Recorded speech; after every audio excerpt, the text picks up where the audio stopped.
So last time we managed to get Vigil to come out of hiding. So we exposed him and revealed that he was relevant to the case.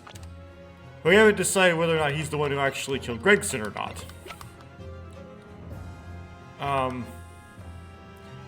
So I could still be wrong. We just brought him into relevancy, that's all. I don't really have anything else to say.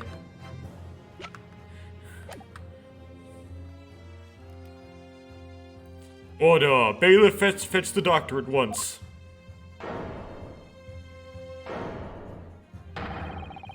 Court is adjourned for today with immediate effect. Well. So, with Mr. Vigil's collapse, proceedings came to an abrupt end for the day. Once again overshadowed by the legacy of that notorious killer, appearing like a cursed ghost ship on a foggy ocean. Lord Van Zeeks, Mr. Vigil, Cosima, and Gregson. Well, I finally heard it pronounced, and it is actually Zeeks. Cool. All of them bound by invisible chains anchored to the same wreckage in the murky depths of the past. But the miraculous light that had been trying to cut through the gloom and shine on those tragic events was playing on the edges of the truth at last.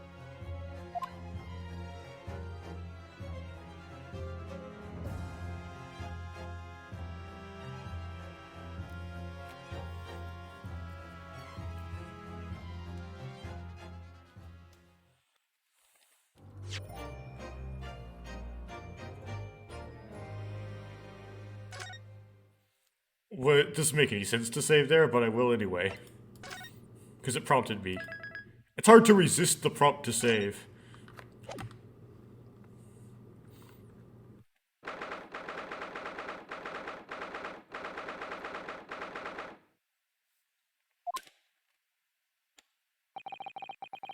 I still can't quite believe what just happened.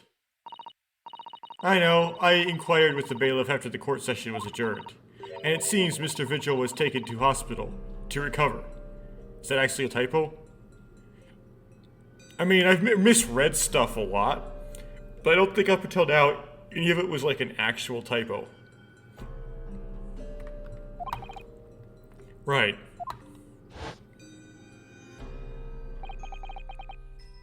"10 years ago now, Mr. Vigil attempted to commit suicide by jumping out the window of the prison governor's office. But ever since then, he's completely blocked the memory of those events from his mind.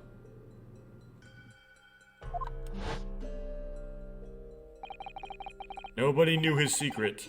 Not his family, not even the man himself. But I forced it out into the open. Was it wrong of me to do that? Did I overstep the mark, I wonder? Bruno! Oh, Iris. You were miles away. Anyway, I've brewed a fresh pot of soothing tea for you. Oh, thank you. You and Susie have had an exhausting day so far, haven't you? Oh. Thank you, Iris. How thoughtful of you. Do you happen to know where Mr. Sholmes is? When we came out of the courtroom back into the defendant's antechamber, he disappeared. Oh no, I don't know. He just suddenly sprang to his feet and left. All he said was, "I must leave." I wonder if he's pursuing the mystery of Inspector Gregson's death. Well, you know what Hurley's always saying, don't you? There are mysteries in this world that should perhaps never be solved. For the construction of a solution comes only at the expense of the destruction of something else. What does that mean? He knows very well that when you open someone else's old wounds, you often open your own too. But he just can't take his own advice and leave well alone. Solving mysteries is too important to him. That's so true. But that's what I like about Hurley after all. I suppose that's a lot of a great detective in some ways. So then, let's have tea. And then I'll give you a hand. Oh, do you have time, Iris? Yes, I finished this month's manuscript at last, with barely a day to spare before the deadline. That's better than me. I'd have it like, I'd be still working on the day of. Oh, I'm so looking forward to it. A brand new story of the adventures of Sherlock Holmes. You know, I always hide Hurley's violin in the days before I have a deadline. You do? Poor Mr. Sholmes. I'm sure that's very wise, Iris. How sensible of you. Now then, my dear fellows, let's make a plan of action before we continue our investigation.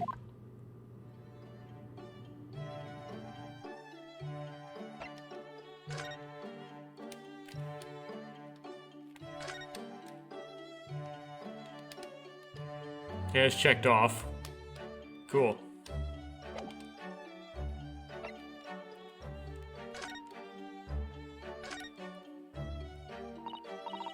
So, how'd it go in court this morning?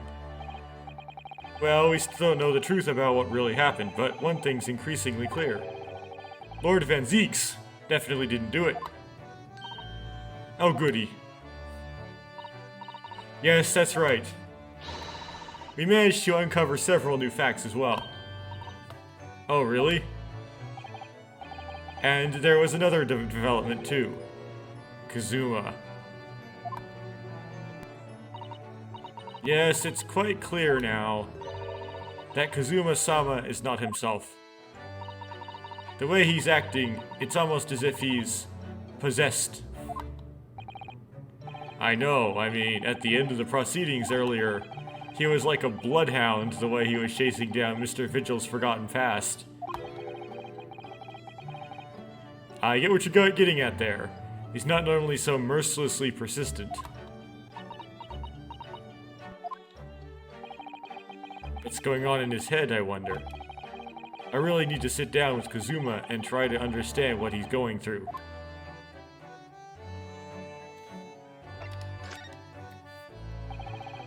If Gregson was really murdered the day before his body was discovered, then Lord Van Zeeks had to be innocent, you see. What, the day before? Well, that should be easy enough to work out, just by examining the corpse, surely. Yes, you would expect so, but curiously, no time of death was included in the autopsy report. That is curious.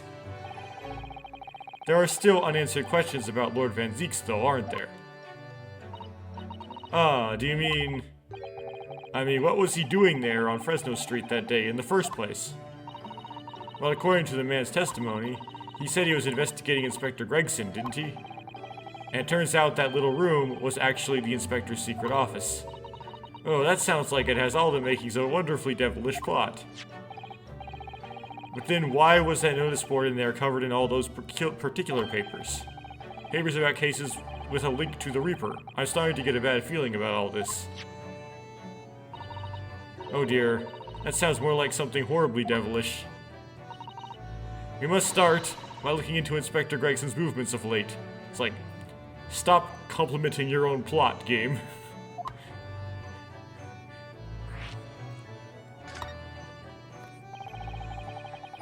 I never imagined I might have to be investigating an inspector's movements. Well, according to the entry in his diary, he was carrying out an incognito investigation of the Red-Headed League the day before his death. Oh, you mean he was doing the same as Hurley?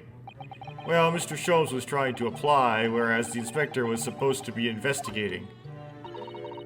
I do wish it had been the other way around. Anyway, as it turns out, the inspector who went to investigate the Red-Headed League that day wasn't actually Gregson at all. It was Mr. Vigil in possession of Gregson's identification. You know what that sounds like to me? Establishing an alibi. Oh my, yes, you're absolutely right, Iris. But why would Gregson need an alibi? It would appear that the inspector had something to do that he wished to keep a secret. I don't believe it. I always thought he was just a harmless lover of fish and chips. Or perhaps they were seasoned with something a little more potent than salt and vinegar. I think perhaps we should try to move away from food analogies. Well, anyway, if Lord Van Zykes felt the need to investigate Gregson... Yes, I agree. We must try to find out what he knows. Okay. Vigil, you say... Isn't that the name of the lady who came to visit Hurley yesterday? That's right, to ask Mr. Sholmes if she would help her to find her missing husband. Only Mr. Sholmes completely passed the buck to us. Actually, didn't you say that Mr. Vigil had been taken to hospital? Well, it can't be a typo if it happens twice. If you play a wrong note, play it again. Or is that like how you did it? How you said that in British English, and whenever this is taking place? Do you know which one? Ah, it's St. Sinners. Of course. I started to wonder if all the other hospitals in London have closed down. But that's amazing, Runo. You found the lady's husband already. Well, I suppose I have, by accident. And 10 years ago, while Mr. Vigil was the chief warder at the prison, he was responsible for overseeing the professor's incarceration. No. So when the convict escaped, he was held responsible and immediately dismissed. Sometimes I really don't want to grow up. There's more. For 10 years after that, while he was ostensibly working as a peddler, he also had another secret job. He was paid by Gregson to be his stand-in, to impersonate the inspector. To impersonate Gregsy, but why? I have absolutely no idea. Guinea was right. I'm starting to think all adults are up to no good now. Including you, Runo. I haven't paid anyone to impersonate me. That means he has ties to the professor and Inspector Gregson, though. So I do think we ought to pay a visit to Mr. Vigil, don't you? Back to St. Sinners, then.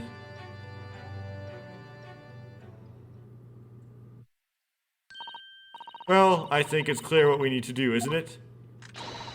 Let's us investigate, my dear fellows. Oh, Iris, you're even more enthusiastic than usual today. If anyone has anything to hide, my special Wilson shooting iron will soon set them straight.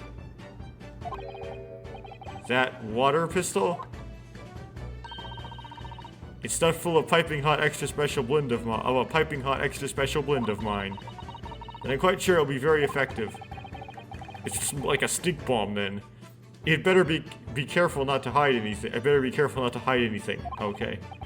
Well, it feels a little strange that Mr. Sholmes is nowhere to be seen, but still. Let's go and see what we can find out. He'll show up at the end as like a machine and then we'll have to do one of his thingy-majiggy mechanics. I know what it's called, but I don't think it's worthy of me naming it.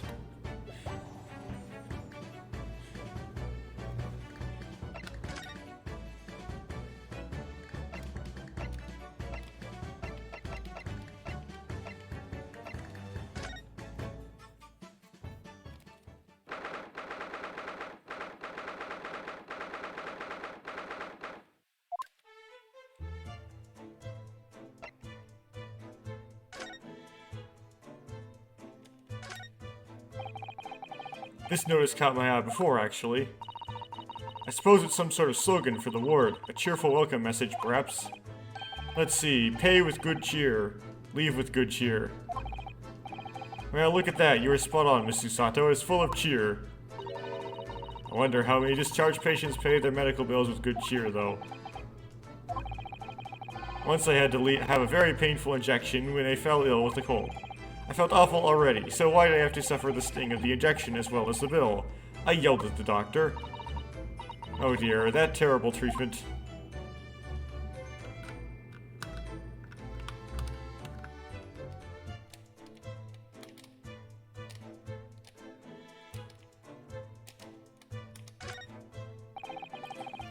These must be the patient treatment notes. Let's see. Tendency to jump from windows. Remember to place cushion at base of wall outside. Aren't we a story up from the ground here? Oh dear. Poor Mr. Vigil. Can't help feeling that there's a better solution to the problem than the cushion, though. Finding something you'd lost isn't always a happy experience, it turns out. Pursuing the truth can be a very dark business sometimes, can't it? Yes, I'm afraid it can. Cannot inspect the window? Okay.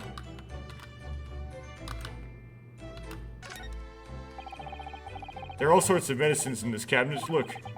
I'm not sure if it's safe leaving them in reach of everyone like this. Yes, you're right. I can imagine if you were peckish, you might try some of the pills. Well, at least there seems to be a little lock to secure the cabinet doors. I don't imagine that would stop you if you were hungry. I worry that you'd break the lock. Hunger doesn't turn me into a criminal, you know, Miss Susato. I mean, it'd eventually turn me into one if I was hungry enough.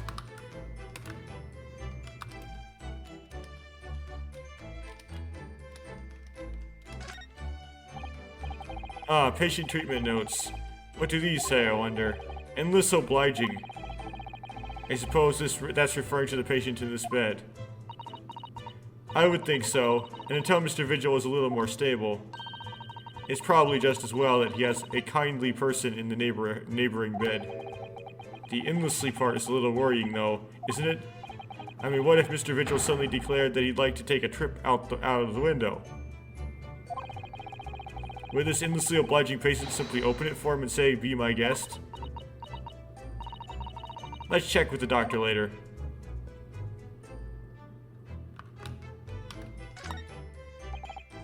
Oh look, a pair of crutches. Before we came to Britain, I hadn't realized they were used here as well. I imagine they were imported from Japan from Great Britain in the first place. Oh, so no one in all of Japan broke a leg before their arrival? Anyway, the sight of these things doesn't bring back good memories for me. Oh dear, did you injure yourself once and need to use some? When I was little, I thought they looked fun, so I borrowed a pair to play with. But then I slipped and sprained my ankle. I see. They contain powerful magic, those wooden staffs. The power to heal and the power to harm.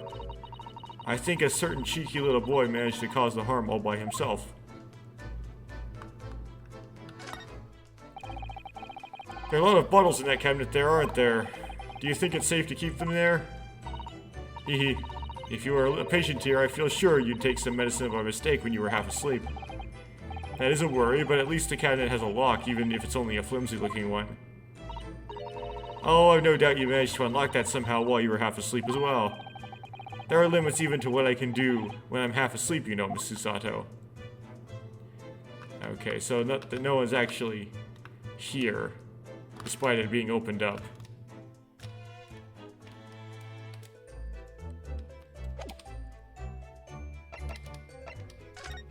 Well, at least I cleared all those, inspections. So I don't have to worry about them.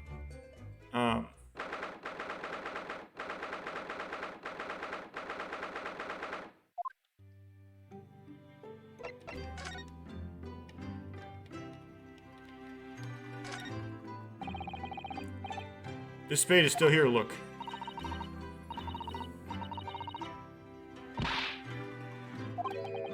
I'm not gonna read this out loud.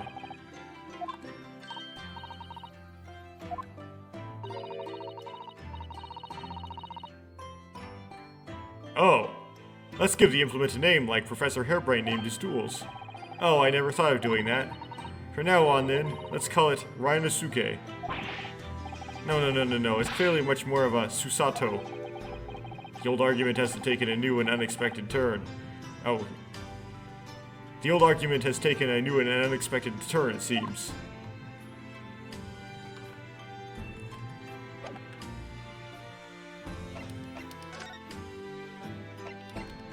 That just gave me a Steam achievement, if you're wondering why I did that. How do you know I would? Because I read them ahead of time. Okay, let's go here.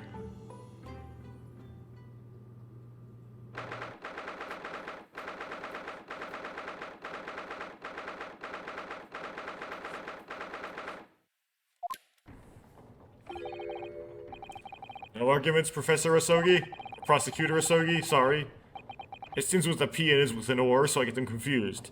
You'll continue with the trial exactly as I instructed, is that clear? Perfectly.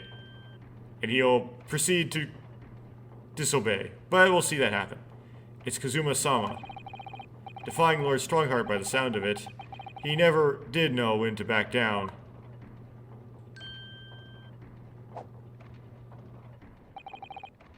On your way now, Asogi. My lord.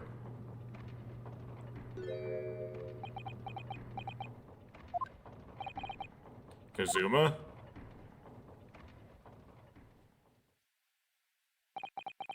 He left without saying a word. Yes, what are you doing here? Oh, just walking in our conversations as usual, just eavesdropping. Always happy to turn up at the times where the most important things are said, and the most relevant to my goals. Well, I was just hoping to ask you a few questions if you wouldn't mind. I wanted Van Zeek's trial concluded today. But Prosecutor Asoki's unwelcome inquiries are going to make it take longer than necessary. Well, what about the defense lawyer's crazy inquiring? Unwelcomed inquiries. As a result, I'm losing even more precious time. Currently 2 hours, 55 minutes, and 41 seconds. 42, 43. Then we must resolve everything before 3 hours have passed, Mr. Naruhodo. In a miraculous not even 5 minutes? Anyway, I can't let the man's obvious bad mood put me off. I need information.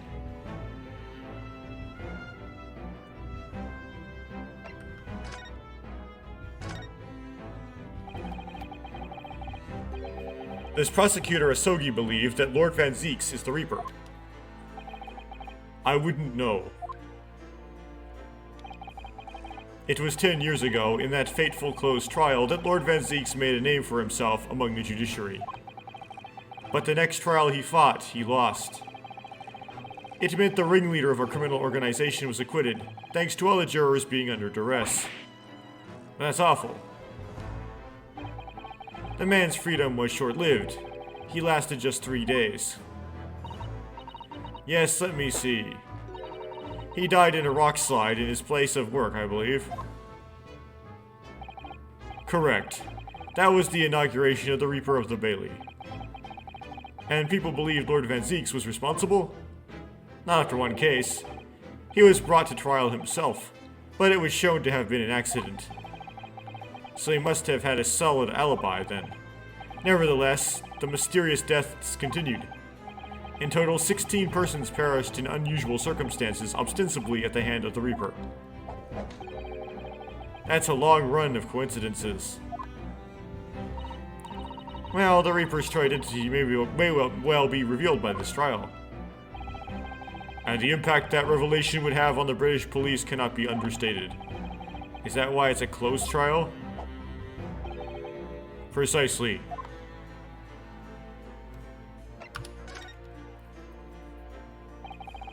This country hasn't seen a closed trial for 10 years.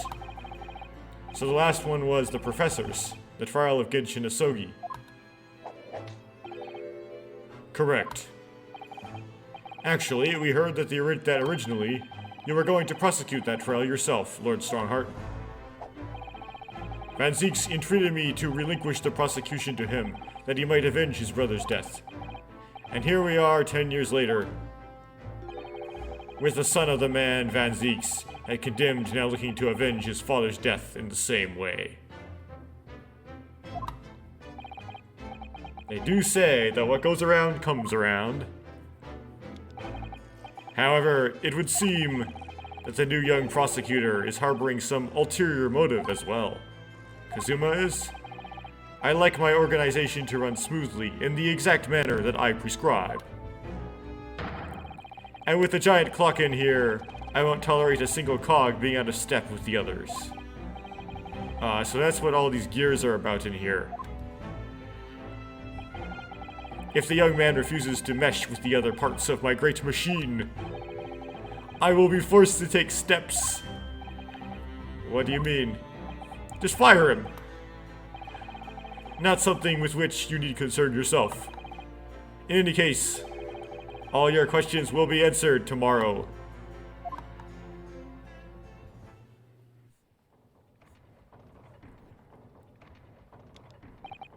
Now, I shall have to ask you to excuse me. As of this moment, I've been delayed from attending my next meeting by precisely 3 hours. Oh my, that's a long time. And I hold you entirely responsible. Even though we miraculously managed to fit everything into not even 5 minutes. I wonder if you might agree to us, talking with Prosecutor Asogi. Discussions between the defense and the prosecution outside of the courtroom are generally frowned upon. However, I will make an exception in this case. For plot convenience. Now go, you can find him in his office. Also just to get rid of him.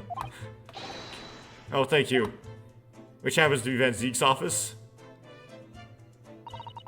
Let's go see him at once, Mr. Naruhodo. Kazuma's my best friend in the world. But I'm really not at all sure I know how to talk to him at the moment.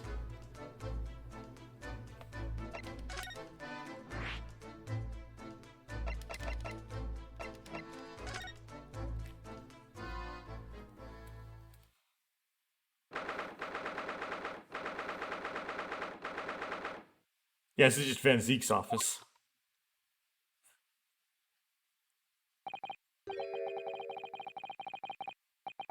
So this is the office of Prosecutor Asogi now, is it? Kazuma-sama is doing so well for himself. Even though he's always forcing you on the floor, Japanese style, in that dark corner. It's his habit of sit Caesar style whenever he's working. Well, it looks like our journey here was wasted. The prosecutor appears to be out. Perhaps we should discuss things with another prosecutor we know first. Oh. Let's go to the prison first. These are all refreshed. Let's see, what have we got? What have we here? Mr. Naruhodo, it would be very underhand to glean information from Kazuma-sama's office while he's absent. We should wait until he's here before we start nosing around. Oh, of course, yes. She doesn't take any nonsense when it comes to Kazuma, does she? Yeah, except, like... That's Van Zeke's wine. Okay. So we have to talk to Van Zeke in the prison first. Fine.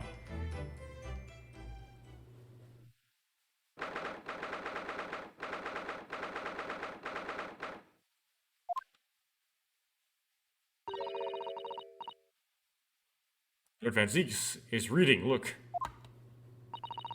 It doesn't seem like he wants visitors, does he? But he must have noticed that we're here, surely.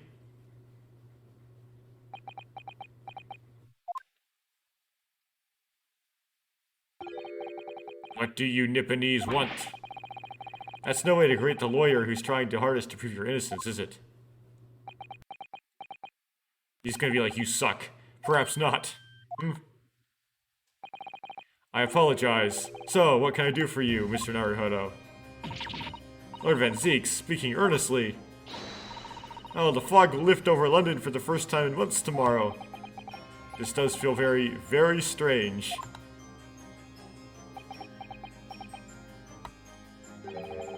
I must say, I was impressed. Oh, well, thank you. Not by you, by your fellow Nipponese, your prosecutor friend. Oh, I see, yes. It's sardonic, don't you think? For a man such as me, so loathing of the Nipponese, to be entirely at the mercy of the two of you. I suppose it's retribution for having played the part of the Reaper all these years. Played the part.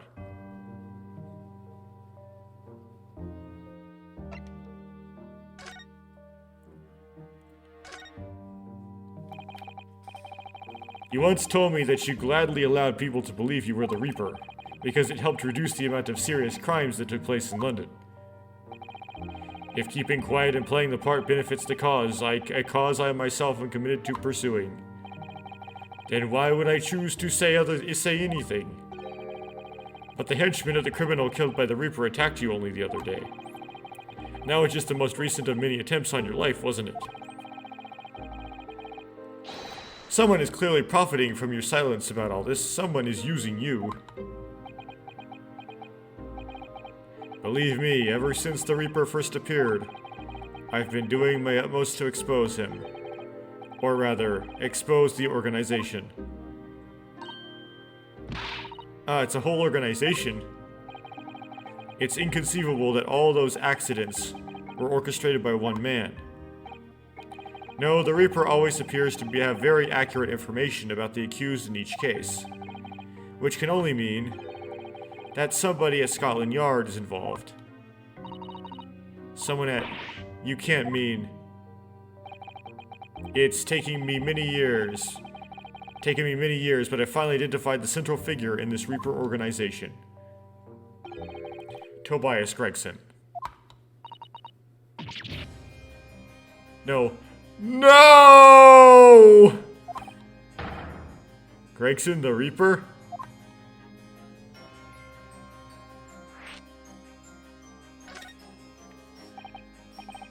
So, the reason you were investigating Inspector Gregson is because you intended to expose him as the Reaper.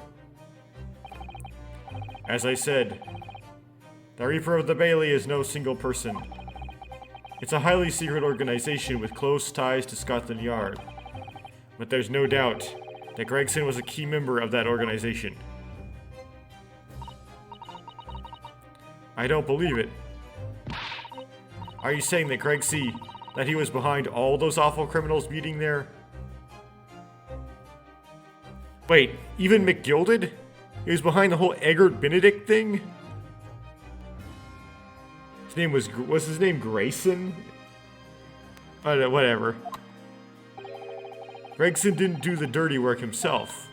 Oh. He was the tactician. His job was to covertly investigate the Marks and plot their assassinations. In order to do that without arousing suspicion, he regularly needed a firm alibi. Which is where Mr. Vigil came in, posing as the inspector. Vigil knows nothing of the Reaper, but the room he rents on Fresno Street was almost certainly the headquarters of the operation. Gregson would have met the assassin there for briefings. So we don't actually know who carried out the killings then.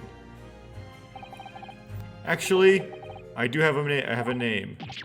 You what? Well, if you can name the man, you have the true identity of the Reaper already then. Or, if I can name the woman. Oh.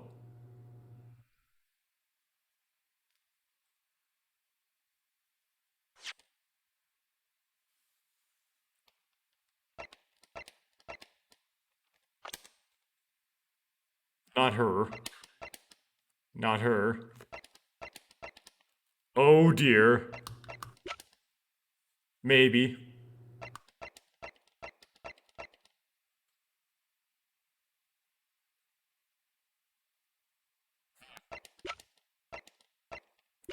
You know, there's one more called A Shin.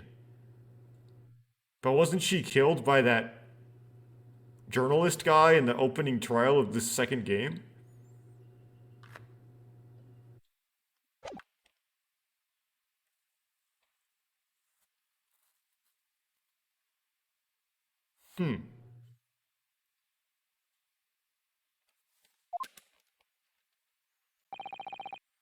She's a young woman by the name of Asa Shin.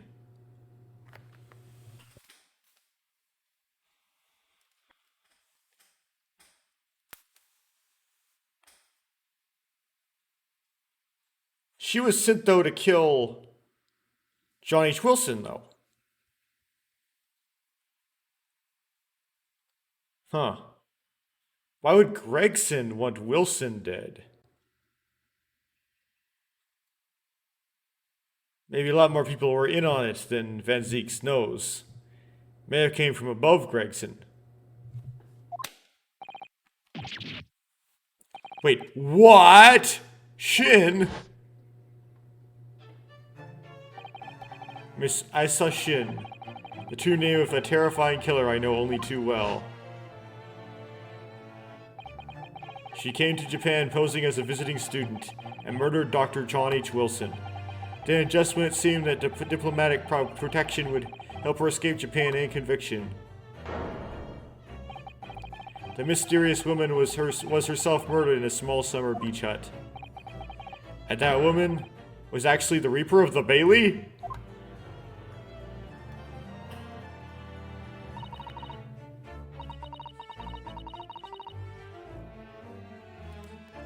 Mr. Naruhodo, this perhaps isn't the place to discuss.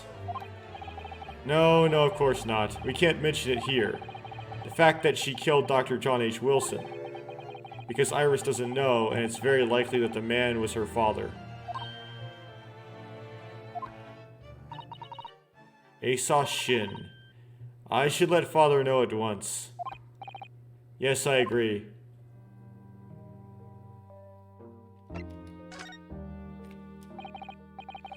Kazuma, isn't it? Kazuma Asogi. You say he's a friend of yours? My best friend. He's the whole reason I got to come to Britain. It was all on his merits. I had nothing but respect for him. Yes, I understand that only the very best students are selected for such opportunities.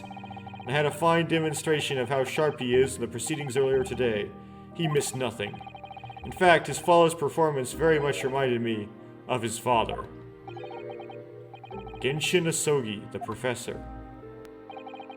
It's true that the aristocracy at the time was the root of numerous grave societal problems.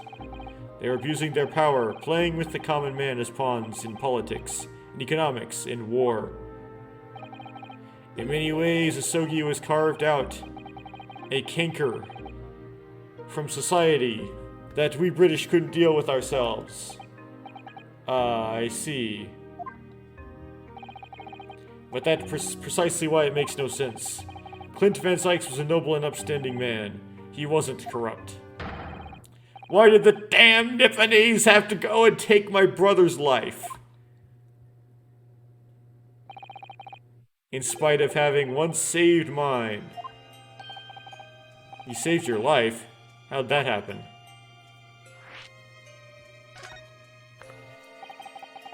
It was 10 years ago, on a foggy night. That was the professor's final strike. That was to be the professor's final strike. That sent a wave of panic through the capital. So Clint Van Sykes' Zeeks had already been killed at this point then. Genshin and I were walking down some back streets at a late hour. Of course, at that point, I had no idea of the true nature of the man at my side. All of a sudden, don't make a peep, you're coming with us. We were surrounded.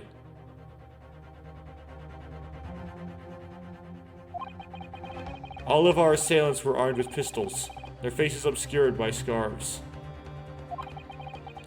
Clint was not only from noble heritage, he was a brilliant prosecutor as well. The scum of London hated the sight of him, and they had no sympathy for his younger brother either. I have been targeted several times before already. Yeah, it's Van Zeeks alright. You've got him. I could hear them murmuring amongst themselves. I knew they were after me. But just when I thought my time had come. If I let them kill you, Clint would never forgive me. It was Asogi's voice, just a whisper in my ear.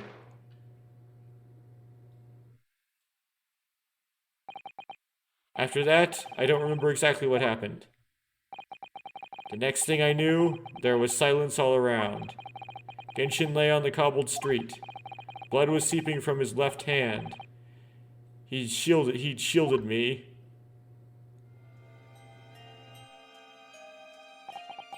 Two days later, they arrested him.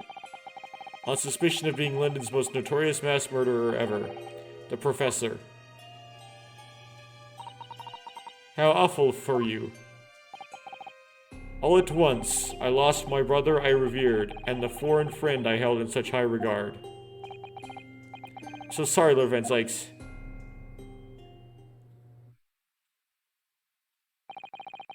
That is the end of my miserable tale.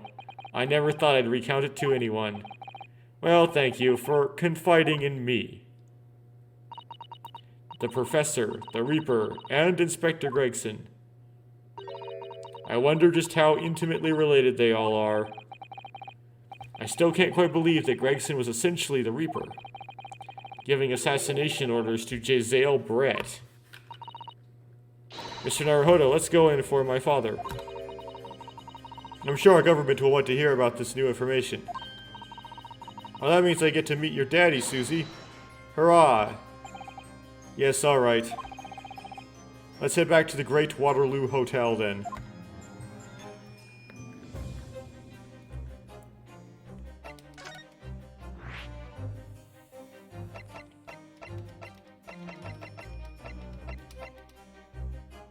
Doesn't look like a new location has been added, but anyway, I'll go there.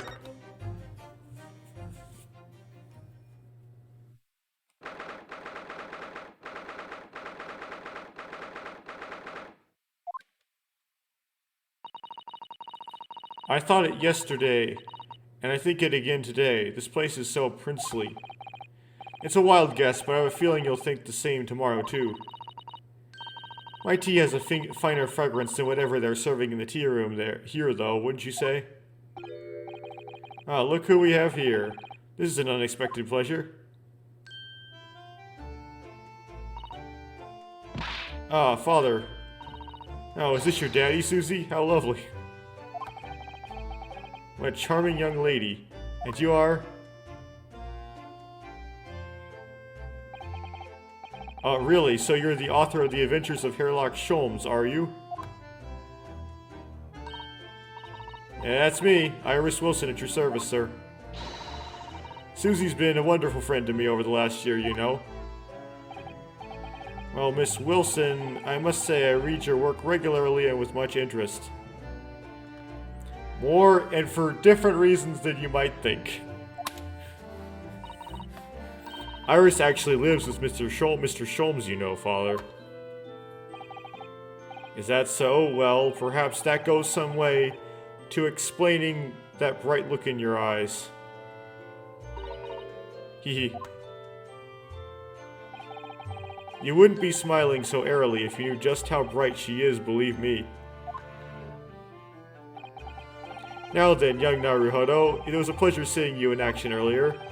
As an invitee to the symposium, I was allowed to observe from the gallery, after I twisted some arms. And I must say, it was truly exemplary. It was a truly exemplary performance. Oh, well, thank you very much. Although I'm fairly sure you omitted by Kazuma on the end there. No, please don't misunderstand. It was you who impressed me. Really? You didn't miss a step against Asogi, and we all know how capable he is. Really, to have matured into such a fine defense layer in less than a year is quite extraordinary. It's very kind of you to say so, and really nice to hear. What I saw in court today confirmed what I'd been hoping for. The favor I mentioned yesterday, Naruhodo, I trust you haven't forgotten? No, you did mention something, didn't you? But first, we have something to report, Father. Of course. Shall we take tea while we discuss matters further? I wonder where Judge Jigoku has got to. You didn't read my mind on that?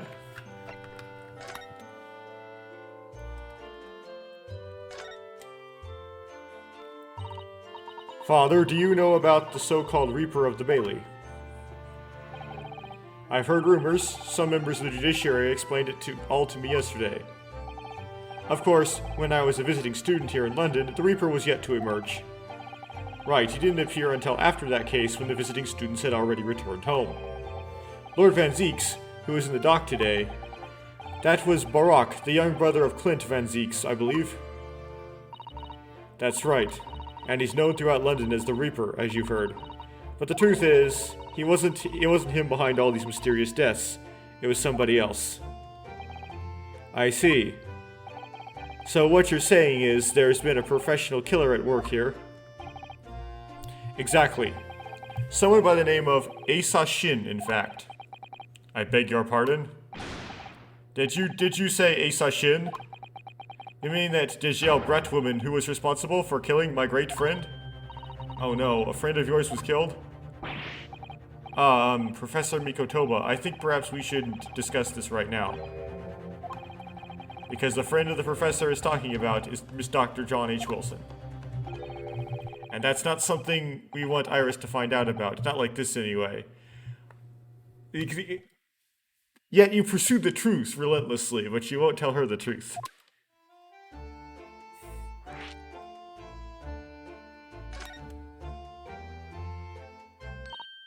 Ah, I just remembered something. Biscuits. This hotel has the most delicious looking biscuits. That was rather out of the blue.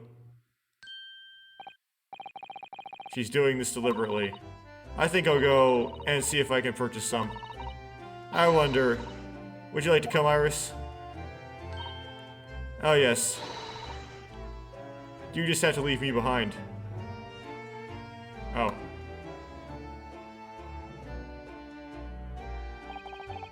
So that young girl is called Iris Wilson, is she? Yes, that's right.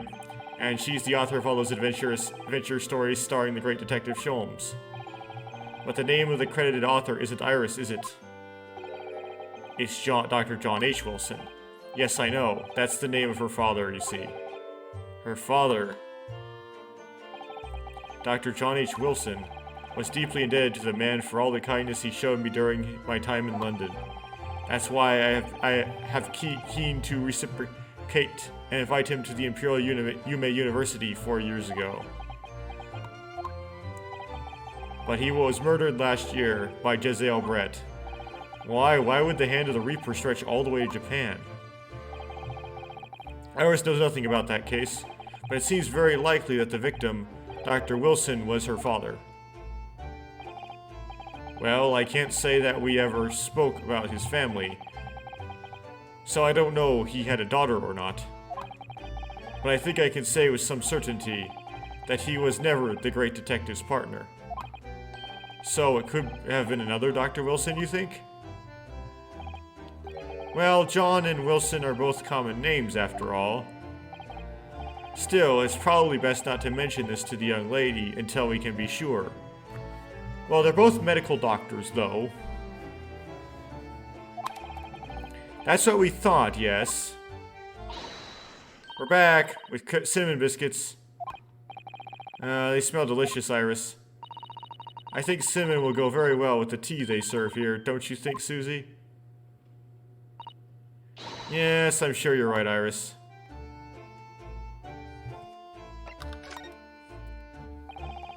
I haven't seen Judge Jigoku for a while, have you?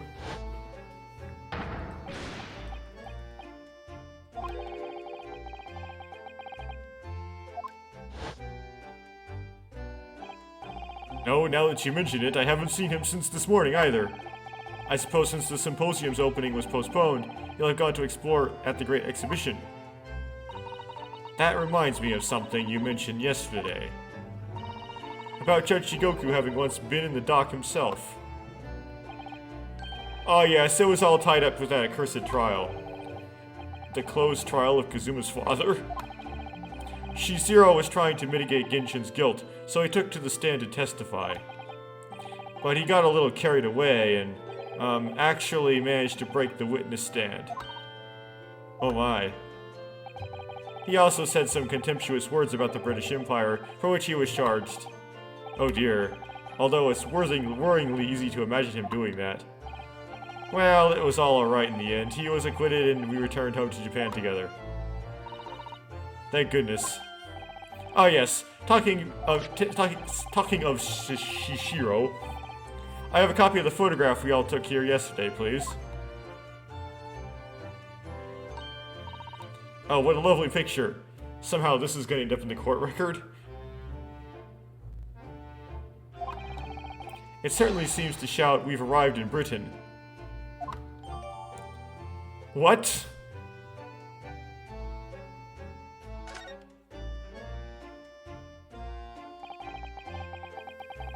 Now that's weird.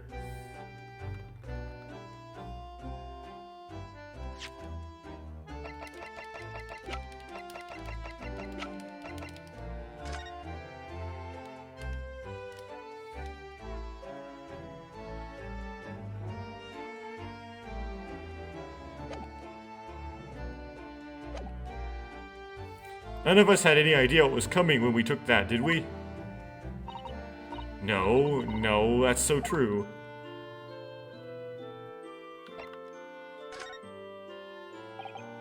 So, you mentioned a favor that you'd like to ask me. Are they gonna string this out? Is it gonna be like a bit? He's gonna get interrupted before he says it. Well, this fateful trial that you're fighting. One way or another, it will be over before long. And when it is, I'd like you to accompany me back to Japan. You want me to do what?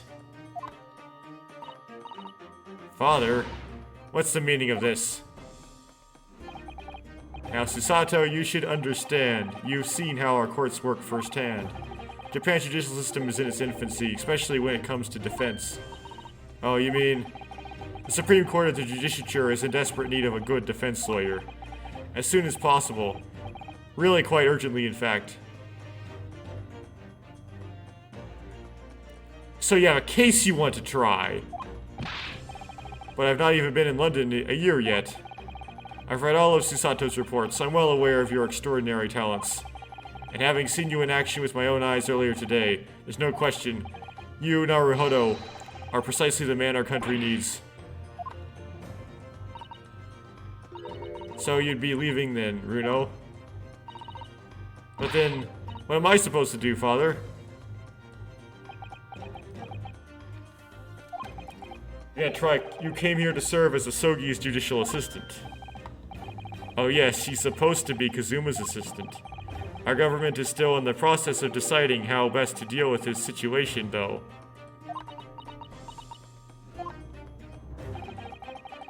You've always chosen your own path, Susato, and I trust your judgment. In this matter also. Father? Please, the pair of you, don't look so downcast. It's merely a suggestion, you understand, a hope, if I'm honest.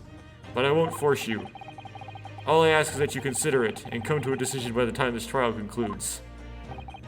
I'm not gonna think about that, I'm just gonna think about the trial. Yes, alright. You won't leave, will you, Runo? The thought hadn't even crossed my mind. Up until now, I've just been trying to do what I believed to be Kazuma's will. But it turns out that he's still alive, so... where does that leave me?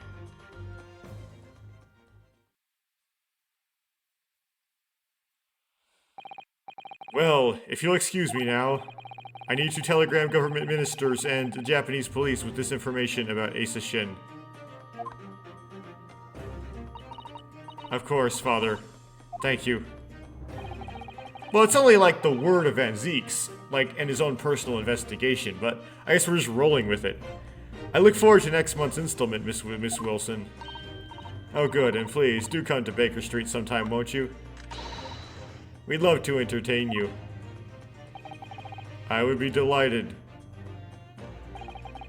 The best of luck for tomorrow, Naruhodo. And give my suggestion your full consideration, won't you? Yes, I will. Going back home?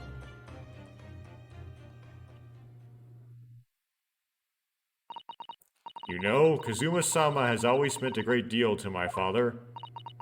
I'm sure he'd love a chance to meet with him and talk to him about all of this.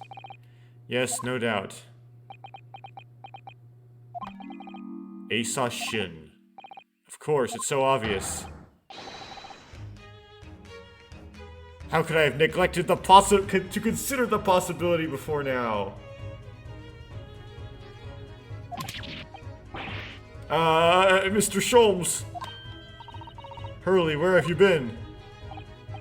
Why, I joined you all for tea, of course. What an extraordinary question. I didn't notice you at all. No matter, no matter. Anyway, two more pressing concerns. Mr. Naruhodo! Oh, yes? I must dispatch a telegram to your country at once. It's a matter of much urgency. To Japan, you mean? Tell me, to whom can I entrust the task? Quickly now, who? Well... My father has just now left to send a telegram to Imperial Police Bureau of Japan himself. I see. Well, He looked reliable enough for a bearded fellow. I don't think that what father sports could be considered a beard, Mr. Sholmes. There's not a moment to lose. Kindly ask your trusty, unshaven father to see this is sent. I will, but what is it? No questions at this time. If you please, Miss Susato, all we can do is pray that for once, my deduction is awry. Doesn't that imply that your deductions are normally correct, Mr. Sholmes? Which isn't exactly. Now then, you may be surprised to learn that I am a very busy man. I certainly have no time to hide behind settees and eavesdrop on other people's conversations. So that's what joining us for tea meant. I leave the sending of this in your hands then, my dear fellows. Ah, wait a minute, Mr. Sholmes. He just sort of ran off, didn't he? At quite a pace. And left the unpaid bill for his tea behind, too.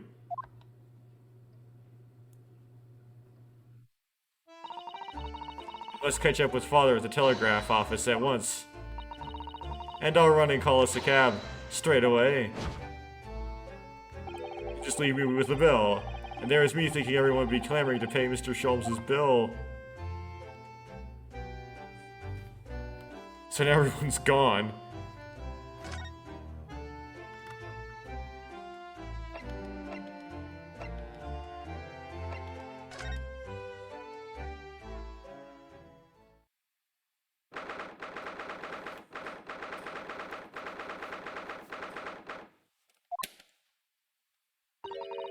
This is the ward where Mr. Vigil was brought, apparently.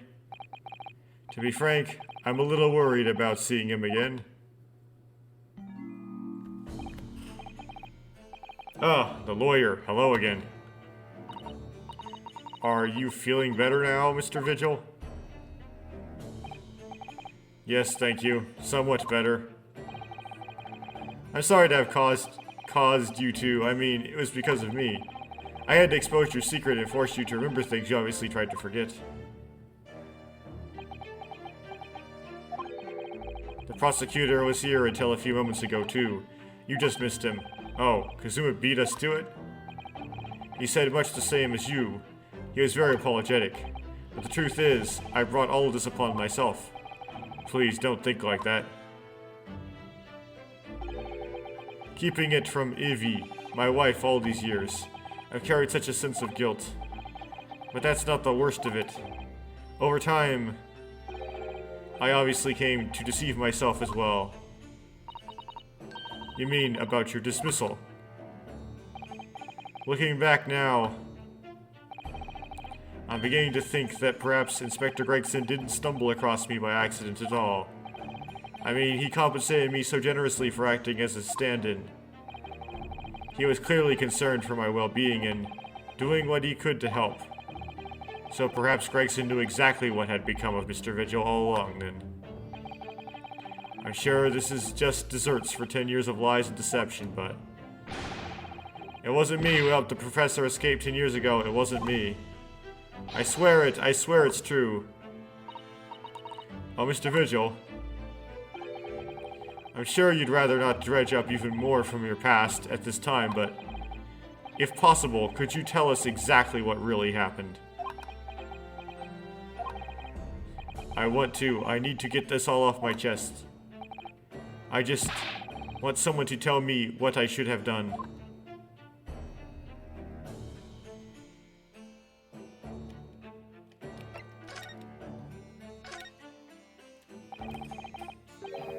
Inspector Gregson was obviously engaged in a special operation of some sort. He was investigating something that even Scotland Yard couldn't know about. Details of the Reaper's marks, yes? It was when he had to carry out those investigations. I would take his identification and impersonate him. You pretend to be the inspector and carry out investigations on his behalf. No, never. A common street peddler couldn't possibly carry out a proper police investigation. All I would do is go to the specified location and make a little hoo-ha. Just something to leave an impression, so everyone there would think a detective called Gregson was here. So that's what you were doing on the day prior to the incident? Yes, he asked me to make an appearance at the park on Lime Street for the Red-Headed League event. So as usual, I flashed the inspector's identification around and was very vocal about my presence. But then you were taken prisoner by those red-headed fraudsters. Yes. So you would always make a point of showing Gregson's identification and generally being loud. That's what the inspector asked me to do, yes? Well, that's one way of becoming a legendary detective, I suppose. Not a good one, though. And as you know, I suffered this bruising around my neck at their hands. But the following day, they kept their word and released me. Without returning the inspector's identification to you, however. We had arranged to meet in Fresno Street room at 5 that day so I could report back to the inspector. But at the agreed time, that's when I heard the gunshot.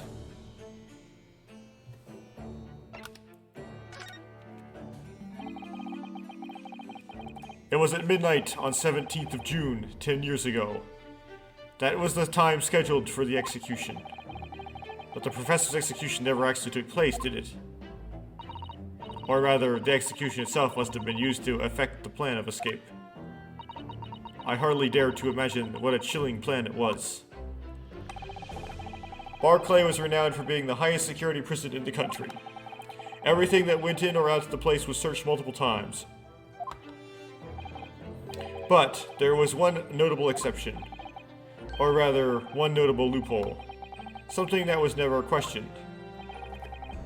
I have a feeling I know what that loophole was now. The coffins into which the bodies of the executed convicts were placed, correct? Yes.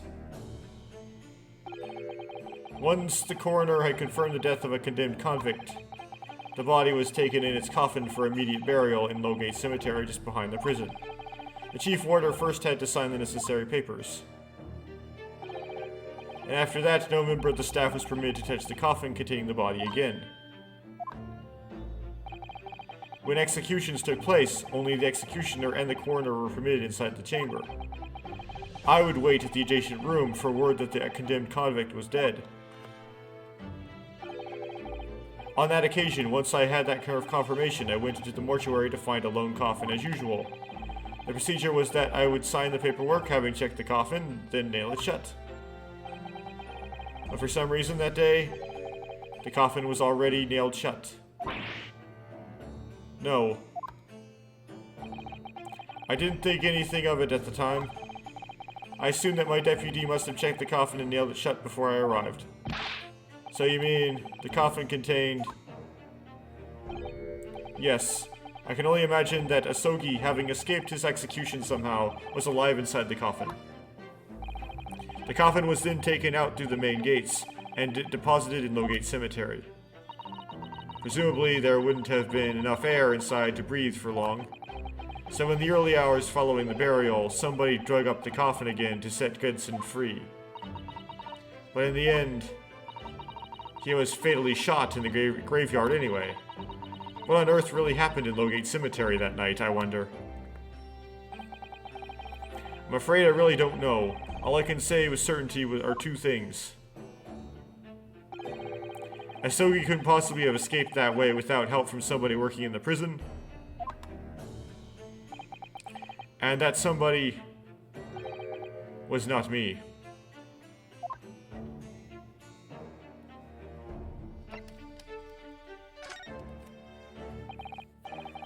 Obviously you knew the man then. The professor, I mean. Genshin Asogi. Yes, I remember him well, in fact. Would you mind telling us what you know? Well, having been condemned to death as he was, contact I had with the man was short, obviously. After that trial, which was carried out behind closed doors, attended only by elite members of the judiciary, they called for his execution to be carried out at the earliest possible opportunity. The outcome of the trial was set from the beginning, wasn't it? It was a time of delicate diplomacy when Britain and Japan were in the process of signing an important treaty.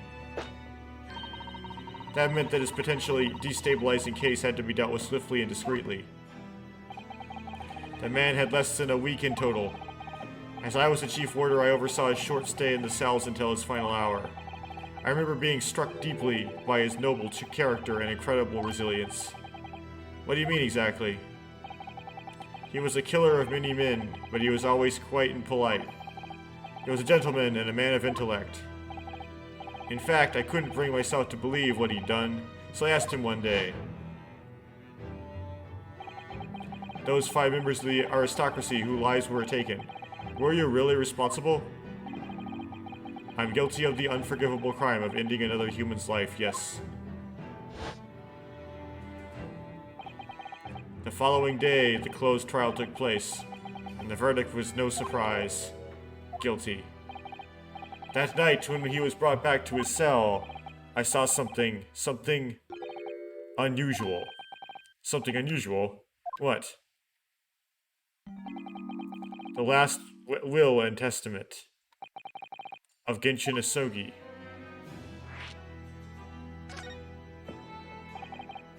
As I said, it was on the night following his trial after he'd been found guilty. I was doing the rounds of the cells, and then when I looked into Asogi's, I noticed that he seemed to have a sheet of paper in his hand. Ah, his last will and testament then, presumably. As soon as he noticed me, he hurriedly shoved it behind his back. Well, why did you find that so unusual? Isn't it normal for a man to pen a will when he knows his death is nigh? Yes, that's true, but there was special conditions to Asogi's incarceration, you see. What sort of conditions?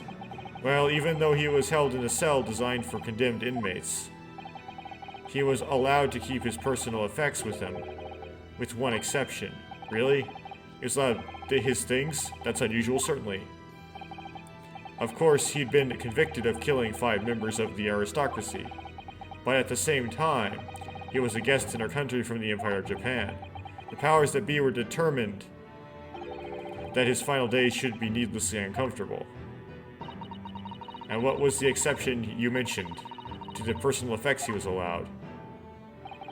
That's the point. He wasn't permitted to have writing materials, specifically no pens or paper. So he was prevented from leaving any written record of what happened to him? Yes, that was the long and short of it. I have no idea where he obtained that paper. Any writing materials would have been confiscated from him upon his incarceration. As I said, he hid the paper behind his back, and then he pleaded with me. What did you hide behind your back? Please turn a blind eye. This is my lifeline. But you know it's against the rules. You are the only person who's seen. If you just agree to keep quiet. Alright then, but what's on that paper? A last will and testament. This will is the only weapon I have left now.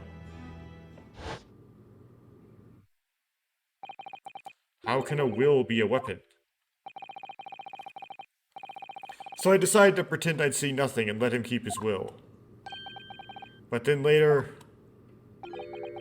it just seemed to vanish without trace. What do you mean? It vanished. It would seem that isn't the end of the story of this mysterious will.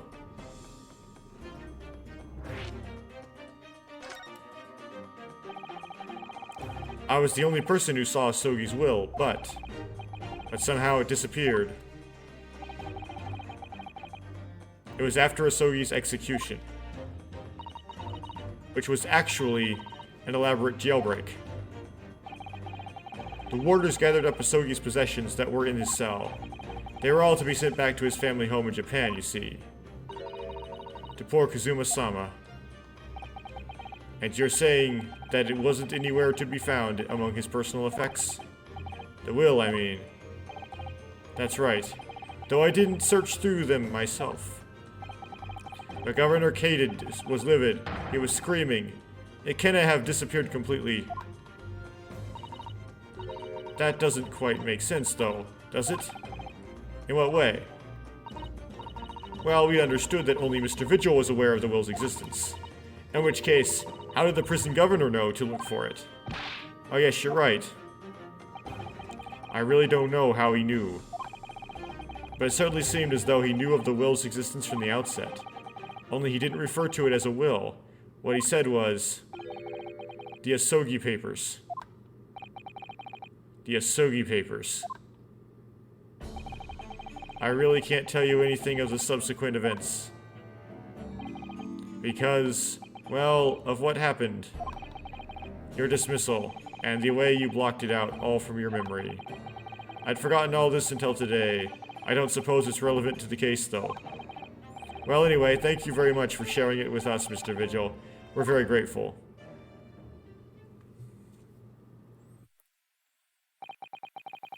Afraid there's really little more I can tell you. My wife, Ivy, will be here shortly, so I do hope I don't appear rude, but... No, not at all. Thank you again. But what will become of you now? Well, impersonating a police officer is a criminal offense, of course. I imagine that once I'm fully recovered, I shall be arrested. I'm so sorry. Don't be, please. This was all my own doing. I always knew that this day would come. Well, I wish you well. Goodbye, Mr. Vigil.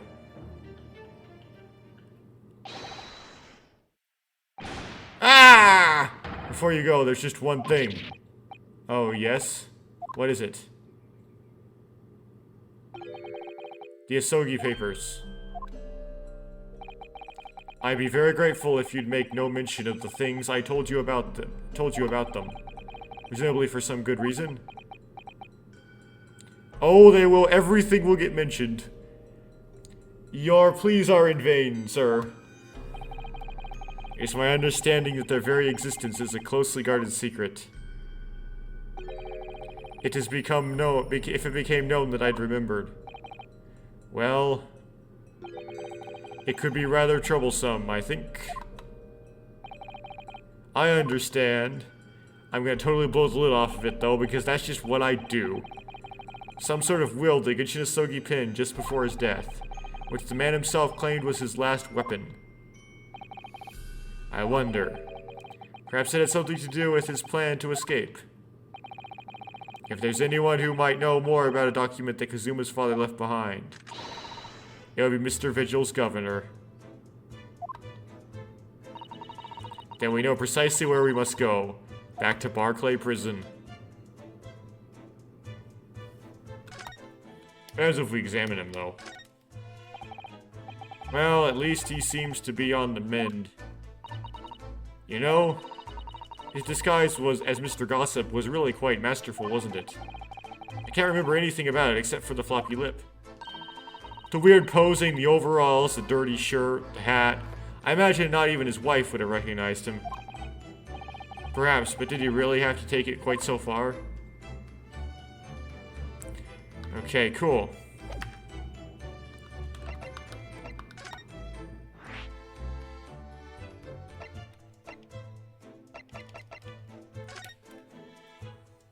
Really running me around here.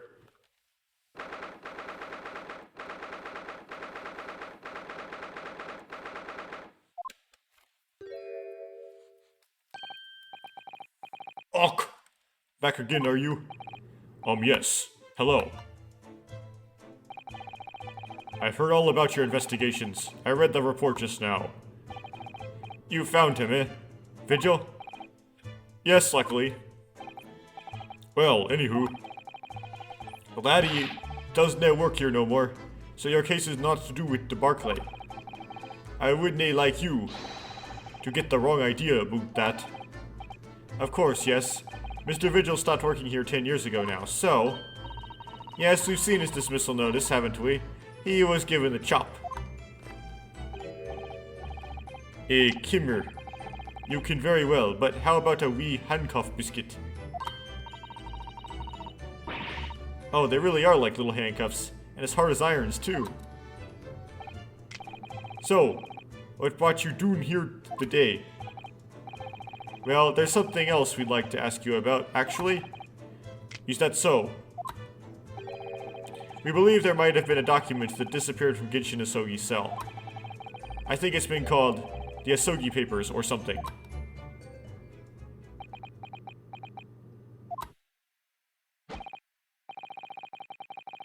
Did I no say Genshin's death is not to do with that? Gregson's death is not to do with that might have happened at Barclay. Leave the past in the past, laddie. Let no future about irrelevant details. His expression changed completely. We're clearly onto something here.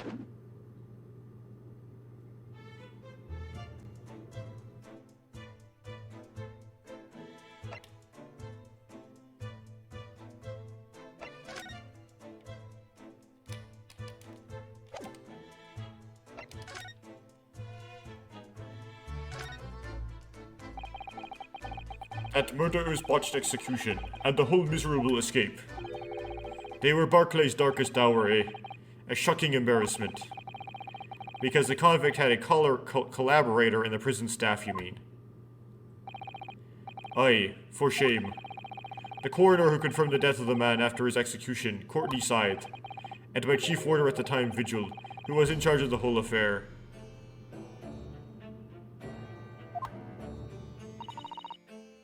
But Mr. Vigil says he didn't know anything about it.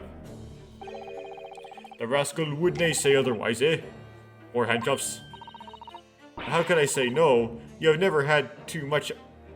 You can never have too much iron in your diet. When Mr. Vigil was handed his dismissal notice as a result of what had happened, he was so despairing he jumped out of your office window, didn't he? I didn't like to say, but that's just Vigil trying to get out of it. Do you think he would have jumped from the shock of his crimes being exposed to? I do. You wouldn't say otherwise, though, would you? Of course, I canna show all responsibility myself. I shouldn't have let him deceive me. Actually, there's barely anybody that kens what went on at the time now. With Gregson having been murdered and Dr. Scythe forbidden from having any visitors. No visitors? Someone obviously doesn't want her giving anything away. Well, we're not going home empty-handed. And wouldn't I dream of sending you packing with not Kimmer here take a handcuff or two? Oh, well, it would be rude to say no. I wouldn't want to become anemic. I suppose if there's anybody who might still kin about what happened back then, it'd be that lass from the forensic division, Maria Gori. Maria Gori. Scythe's daughter. She didn't have no more. Just the one. But we brains followed in her mom's footsteps. You didn't ever see her with the scalpel in her hand?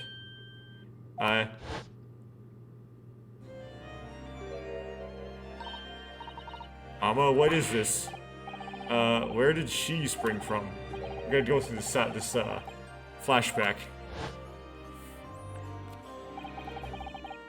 Dr. Scythe's daughter, Maria Gori. We could do with talking to her. Why is her last name different? I mean, Scythe took her husband's name. You would think that she would name her daughter also Scythe. Maybe Gori's married to a Gori?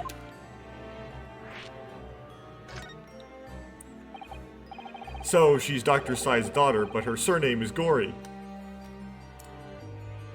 Oh, well. Aye, there's some family history, I'm sure, but I didn't kin ins newts of it. She grew up watching her mom working in with the bodies of folk who died in strange circumstances, and decided to do the same with her own life. I can't understand it myself. Perhaps she was driven by a deep respect for her mother. Perhaps. Anywho, she is in charge of Gregson's autopsy, I believe. Right, and the coroner responsible for this incomplete report. Someone told me once that the wee lassie always loved her mom's stories about cutting of bodies. It's like, can't we get a coroner to actually do the job right for once? There's even a rumor that she used to listen to the funeral march as a lullaby. Well, the Deus Irae sort of sounds like a lullaby. Well, then perhaps her mother might have told her about the autopsy from the case 10 years ago. I'd say there's a fighting chance at least. After all, that was a life-changing case for all of us. We really need to speak to Miss Gory herself about this, I think. Well, thank you very much. I'm no happy about part of this. It took years for Londoners to finally forget the whole professor business. Can you no give up on this, laddie? Stop making pointless questions. I'm sorry, I don't like dredging up these painful memories for everyone. Can you just stay away, nu? Leave me alone and didn't come back here, eh? Go for it. How'd you come to kin about that, laddie? There's so many folk even here in the prison who've heard of those papers. There's no many. Well, I can't tell him. Mr. Vigil told me. I'm afraid our sources must remain confidential, sir. Humph. We've been led to believe the papers are actually a last will and testament, is that right? The professor's, or rather, Genshin Asogi's.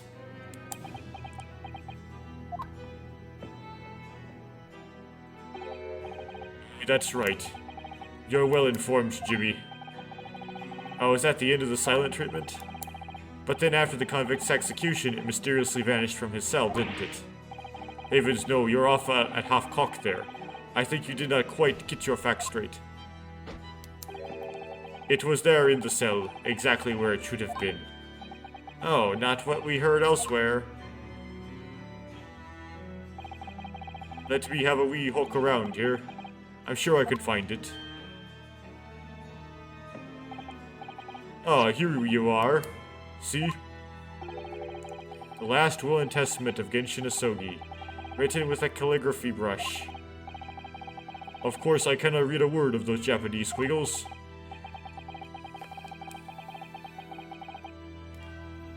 But I mind it says he leaves all his worldly possessions to his son back in his homeland. Yes, that's correct. That's the gist of it. So these are the Asogi papers.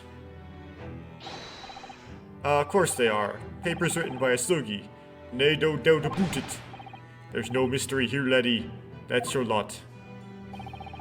After all the stamash, oh, that slayster of an execution. We sent the man's possessions back to his clan in Japan, and that was the end of it. I think we ought to make a record of this, Mr. Naruhodo, just in case. Wow, why is it becoming so bold?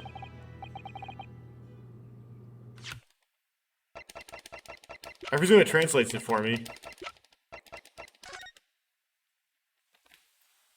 I, Genshin Asogi, hereby request that upon my death, any and all material possessions and wealth belonging to me in London will be delivered to my son, Kazuma Asogi, in the Empire of Japan.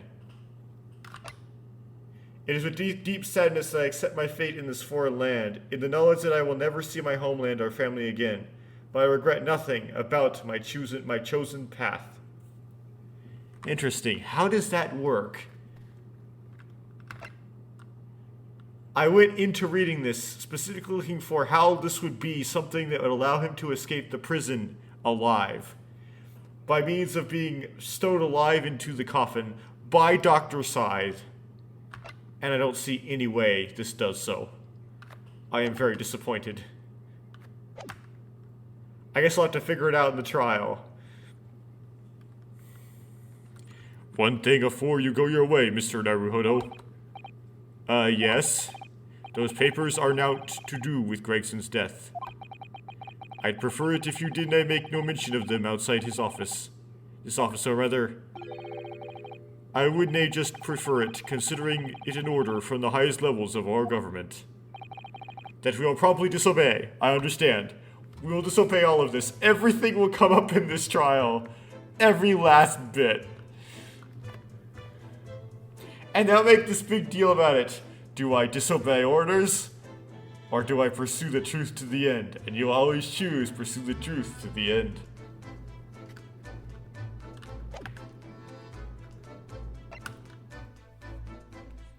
we go to the coroners, right?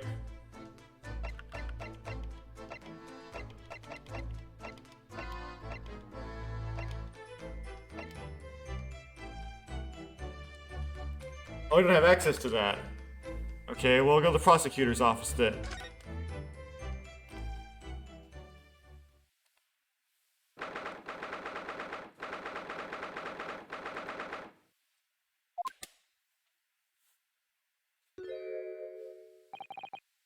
Kazuma.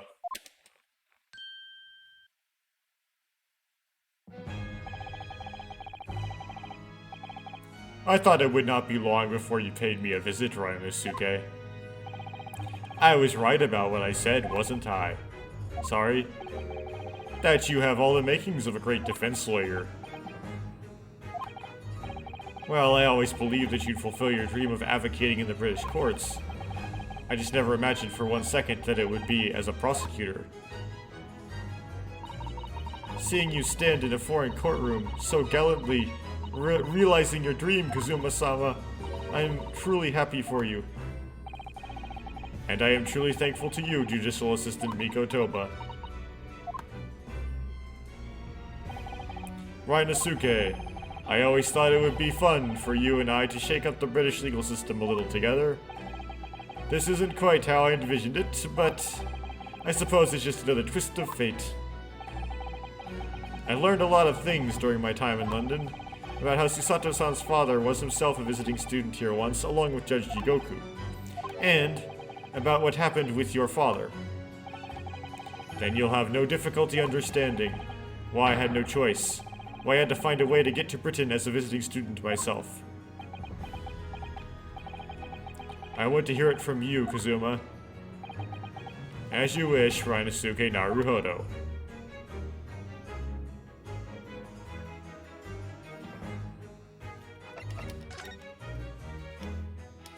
Okay, time to examine the stuff.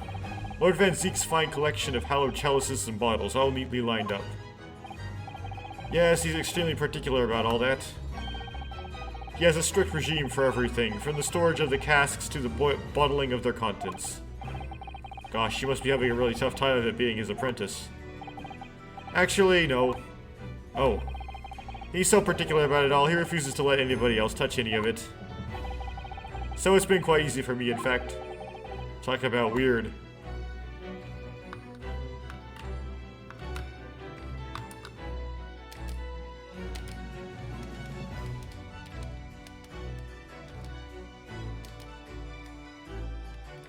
Okay. There's Lord Van Zeek's incredibly stylish desk. It's not my style, though. Now I notice you've been working at the little table on the floor, kneeling down Caesar style. I thought it was some kind of punishment set up by Lord Van Zeek's when I first saw it. I find it the most comfortable way to work. I can't do it. After a couple minutes of sitting with my legs folded under me, they start to go tingly. Don't exaggerate, Ryanosuke. We both know you can't even manage a minute.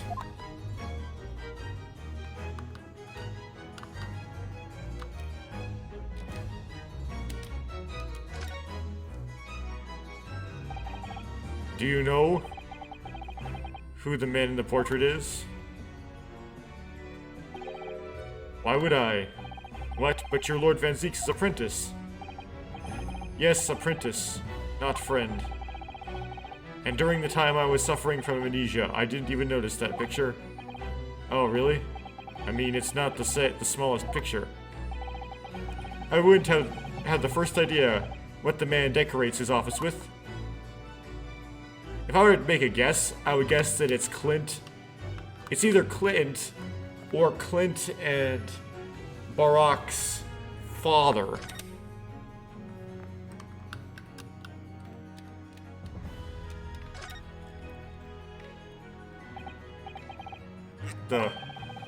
It's a scale model of the crime scene. Oh yes, I realize that. Does the prosecution office make a model of the scene for every single case? Apparently so. Sometimes it helps to visualize things better and notice things you hadn't spotted before. Actually, the miniature notice board is my work. Be honest, you enjoyed making that.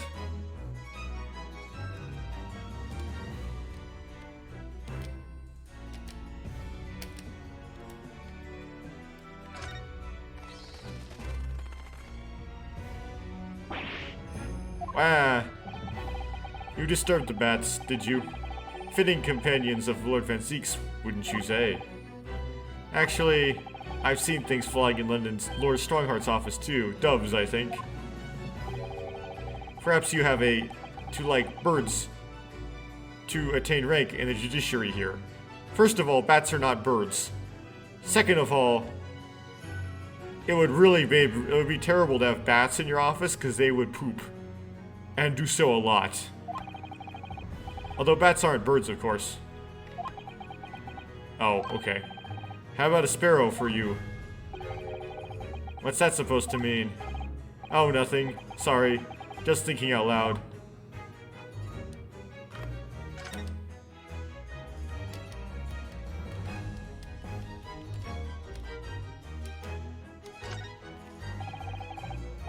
Tasks floor to ceiling, just like the last time we were here.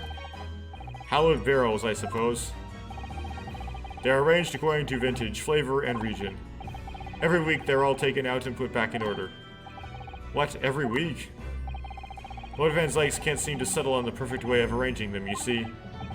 Vintage, flavor, and region don't neatly coincide. That's the trouble. Gosh, being his apprentice must be a real challenge.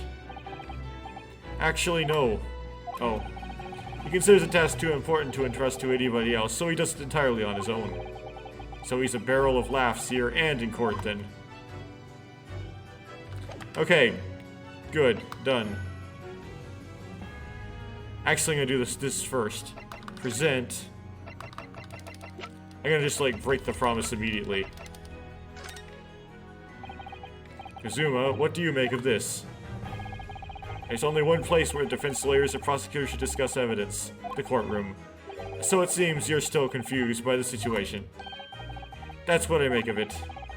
I get the feeling my friend's always going to have the edge over me, isn't he? Does that relate to Susato? Okay. If you can't make him react to the thing he would obviously react to.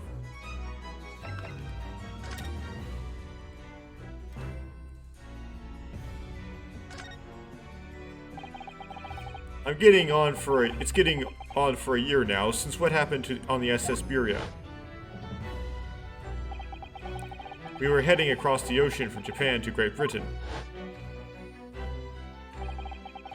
To recap this, when a bizarre series of coincidences led to those tragic events. I thought I'd lost my best friend forever. I must have been unconscious for a long time. When I awoke, I was lying on a bed. It was a narrow little room. There was a posy of flowers by the pillow. It took me a little while to realize that I was in the cabin of a ship. I slipped out of the room and headed up onto the deck. Were you already suffering from amnesia at that point? Yes, I didn't know what had happened or where I was. There was just this voice in my head. You have something you have to do, something no one else can know about. Go to Great Britain. Your task awaits you there. It was a calling I couldn't ignore. It compelled me to meet me relentlessly. Out on deck, I saw that I was on a huge steamship and we were docked at a large port. It must have been Hong Kong. Yes, it must have been. Presumably just before they were due to carry your body off the ship. I had no idea of the situation, but I did have the feeling that this was in some way my last chance. So I concealed myself among the disembarking passengers and went ashore. Then I disappeared into the crowded streets of that foreign port city, so I could plan my onward journey to Great Britain.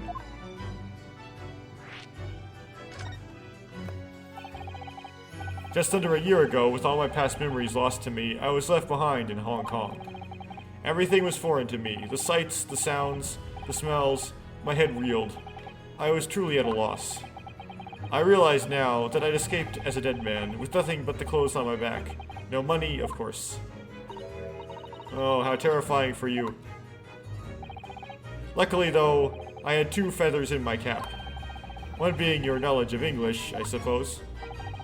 That's right, and on the back of that, I was able to pick up some work as a deckhand on a cargo ship.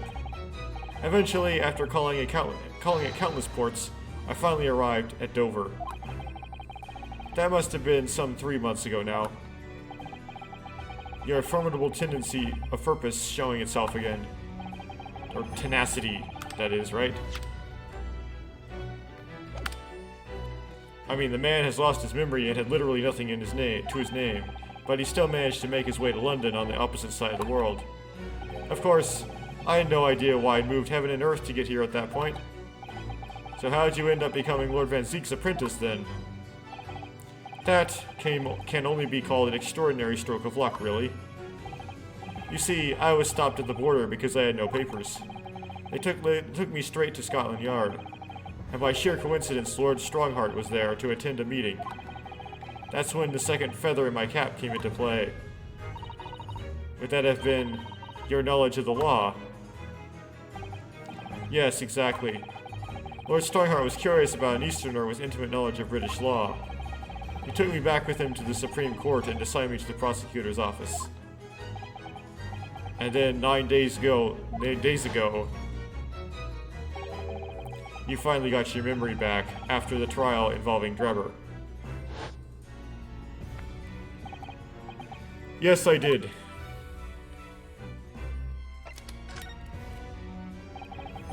Ever since I first met you at Yume, you talked about your dream.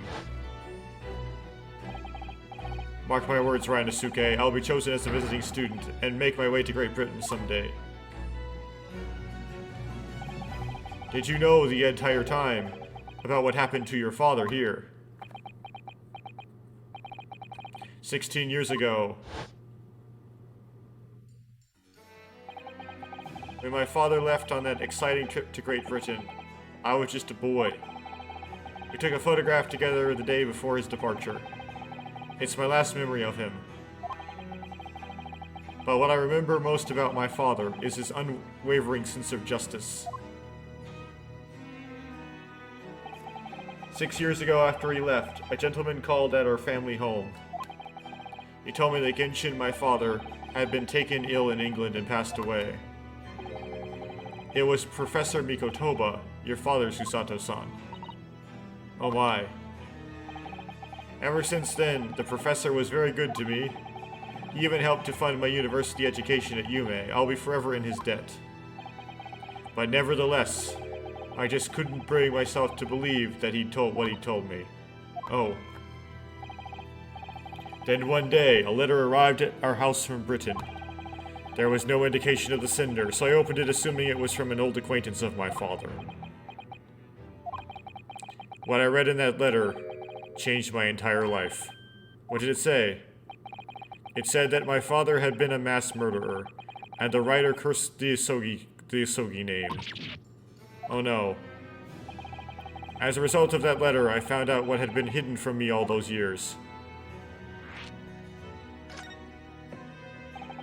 Presumably, the letter was sent from a relative of one of the victims. If whoever it was had been a member of the judiciary, he could have been present at the closed trial.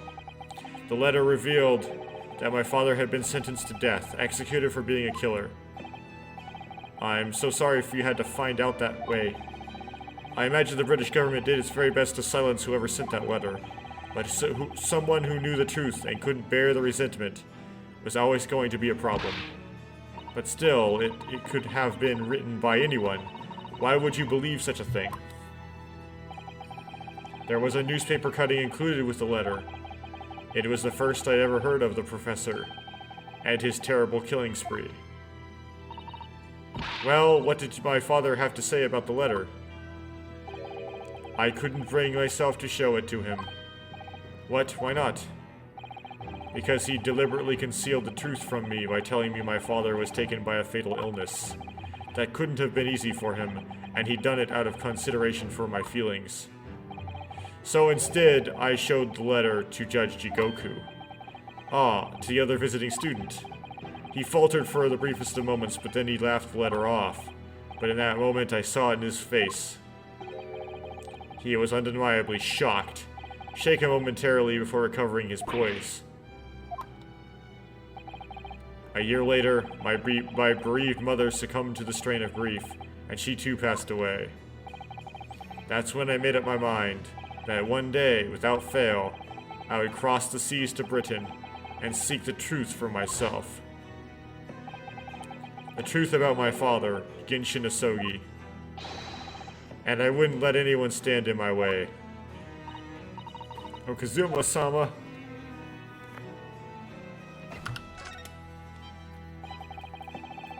What we learned today in court turned things completely on their head. It was an impressive piece of lawyering, Rinosuke Naruhodo. Lord Van Zieks isn't the Reaper, you know. I almost don't want to believe it myself, but it turns out that Inspector Gregson himself, the victim, was... It's clear that the Inspector was behind the Reaper's activity all along. What? You mean you knew? The real question is who's been giving orders to the Inspector? Yes, Barak Van Zieks is the real Reaper. And I know that 10 years ago, it was him. Who decided my father must be a mass murderer and sent him to his grave? No, he was merely seeing that justice was done as the law dictates. He's not to blame. Ultimately, it's people who condemn people. The law is just a tool that they use to do it. And when a man condemns another, he must take responsibility for his actions. Of course he must. But I know for certain that my father would never have taken another man's life. Kazuma, you say he took one man's life. On the contrary, my father's life was taken by the Reaper.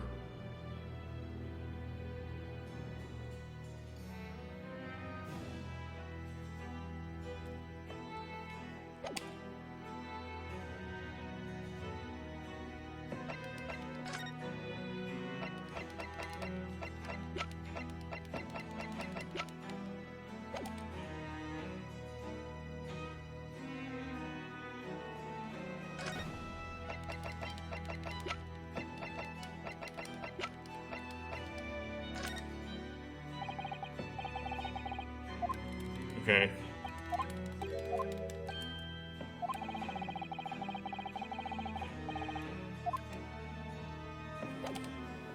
Well, this did not auto-advance like the other conversations did. It didn't prompt me where I should go next. How do I unlock the coroner's office?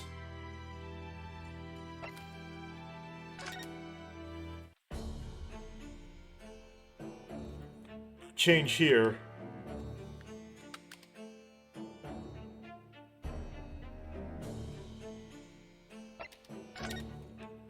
So I've gone to the prison, gone to the governor's office, gone to the hotel, gone to what's his face, Maelstrom. Guess his last place left.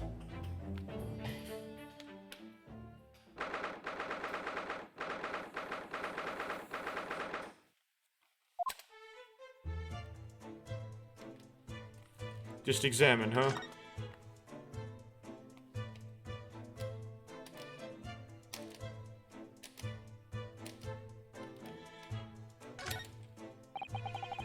Photograph of Mrs. Vigil. Realizing the identity of this lady was a very great clue in exposing Mr. Gossip's true identity. He obviously loves his wife very dearly, which is why he felt he couldn't tell her the truth. The transformation was incredible, wasn't it?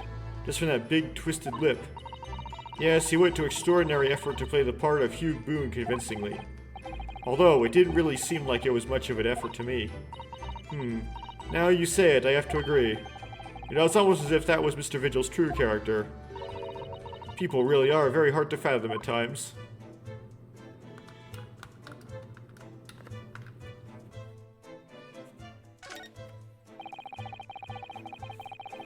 There are details of cases stretching back over 10 years on this notice board. Yes, a history of Lord Van Zieks' defeats in court. I don't think that's an appropriate description. Although, when you consider everything on the board, it's certainly true that all these people had a background of dubious dealings. And in the end, of course, the board itself concealed the inspector's own death. Oh my, it really doesn't bear thinking about.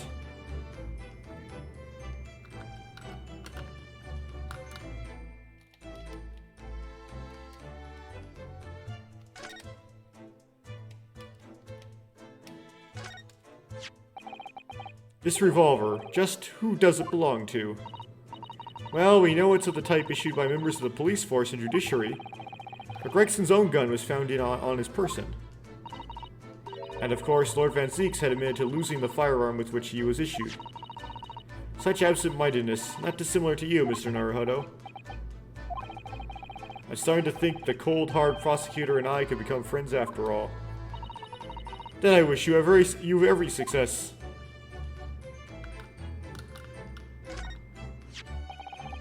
It catches your eye as soon as you enter the room, doesn't it?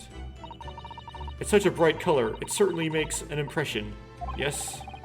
They can't possibly commit any crimes, can they? I mean, redheaded stand out like a sore thumb. I'm afraid with our jet black Japanese hair, we stand out almost as much here in London. Ah, I suppose that's true. You mustn't think of committing any crimes, Mr. Naruhodo. I wasn't.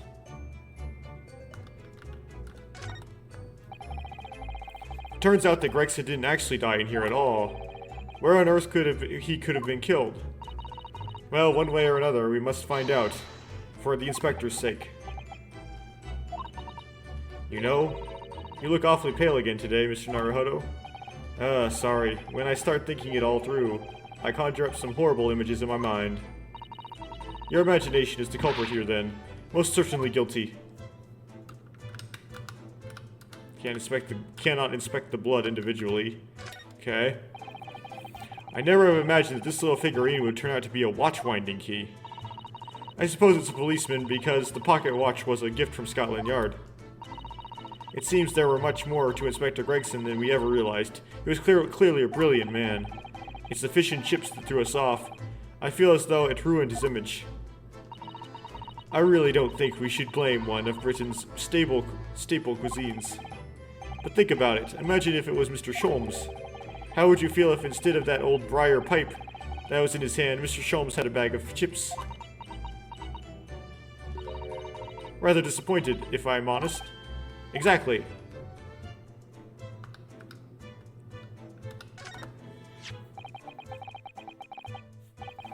Using a candle as a timer device, very ingenious, I must say. Yes, the culprit arranged it so that the firecracker would be set off at 5 o'clock and then left. So that a loud bang was heard at precisely the moment Lord Van Zeeks arrived, yes? If only he had picked up that gun from the floor. Sometimes you probably told yourself something you probably told yourself once upon a time, I imagine? Yes, I've learnt that lesson by bitter experience. Just don't pick up the gun. I would have turned and run a mile for sure. Which may not have done you any favors either.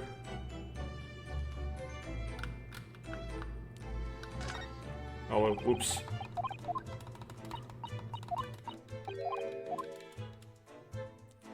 Okay.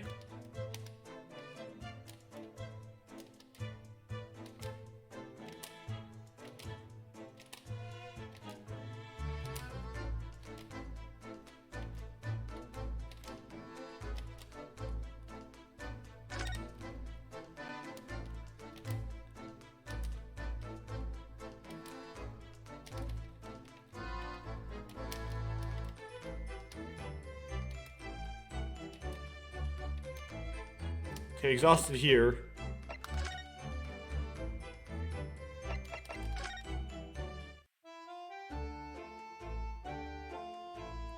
Literally nothing here.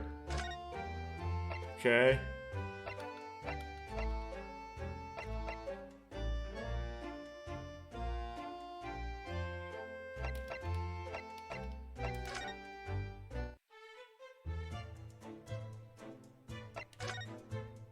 Okay, got all the converses.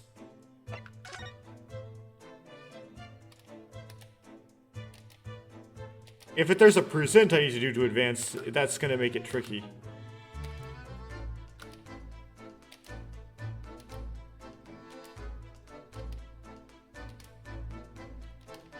Okay, that seems to be all checked off. So as long as there's not a present here, I'm good.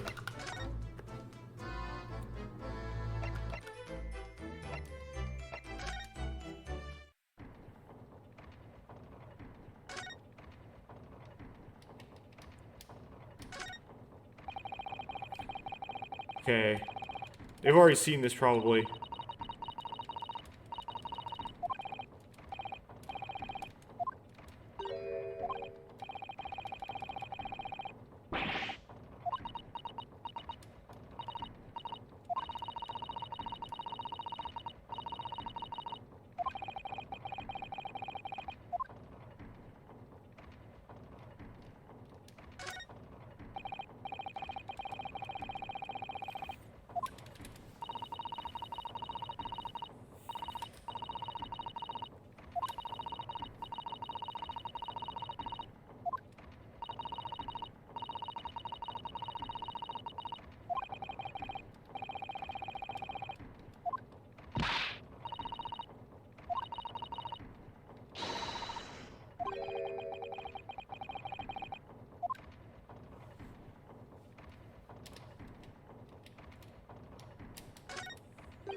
Okay, I believe that's all of that.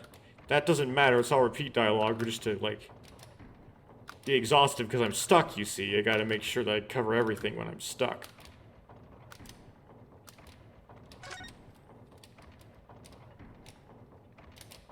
Also, I've not been paying attention to the recording time, I'm just kind of rolling it. So, this recording could be 4 hours long by now, and I wouldn't know. In fact, I'll check right now. It's only, okay, it's only almost 2 hours. Up by a factor of 2. Okay.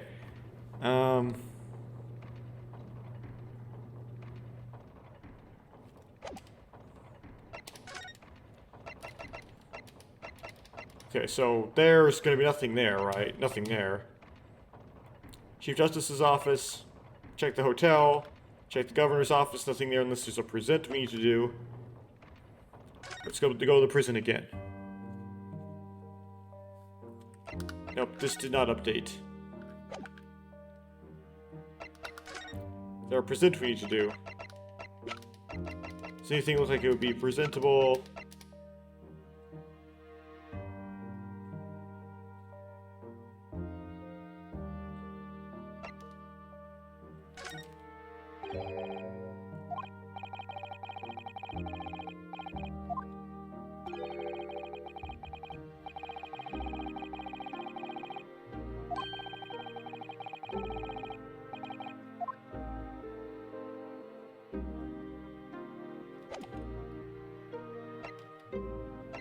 Okay, she's got all the converses, though.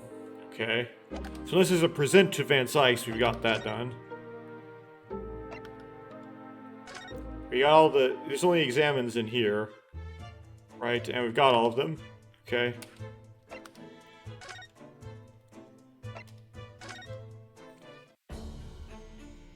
This did not update. Okay, that's all checked off.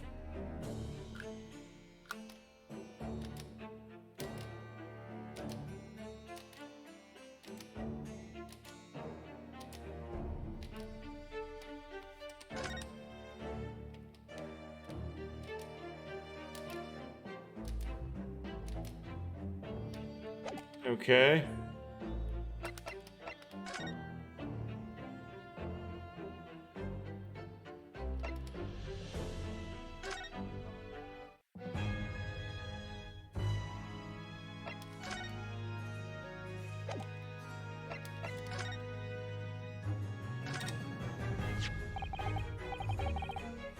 Kazuma, this is your armband. Actually, I think it's yours now. Sorry. You're the defense lawyer. You have a talent for it. I've always known that you would. And now you've chosen to take that path in life. As your friend, I couldn't be happier for you. Or more proud. Kazuma, so you keep hold of that. Besides, I'm a prosecutor now. That armband would have no meaning for me. Well, if you're sure, thank you, my friend.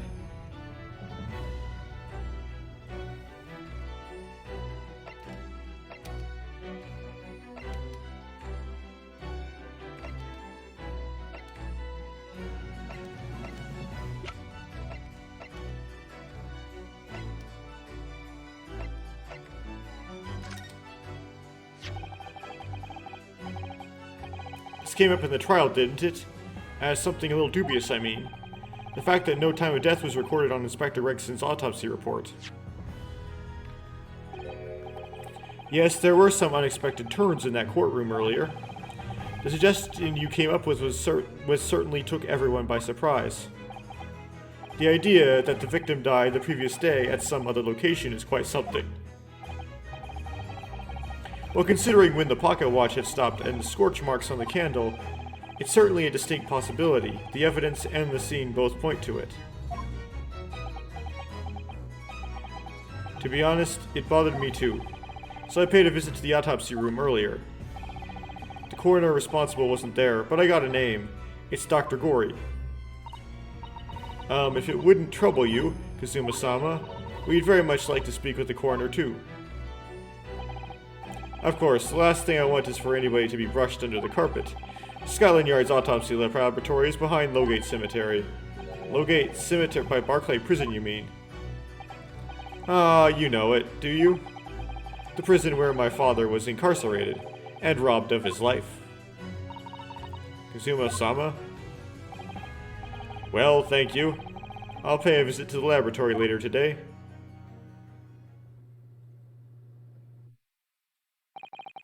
Inosuke? I want to thank you. What for? For this. You safeguarded the soul of the Asogi clan. Well, it was a famous sword that's been in your family for generations. My only slight regret is that I never got the chance to draw it before I returned it to you. Karuma is said to have been forged by a master swordsmith during the Sengoku Warring States period. I come from a long line of lineage of warriors, many of whom were expected swordsmen. Well then, you're a chip off the old block, I'd say. This blade, Kazuma-sama, is a symbol of the Asogi clan's honor and might. Apparently, one of my father's apprentices even took the blade's name for a surname. Really? Karuma? It does sound formidable, that's for sure. 16 years ago, when my father was a visiting student here in London, he had this sword forever at his side, which is why it means so much to me that I have it by my side again now, too. And that is all thanks to you. Well, it was an honor.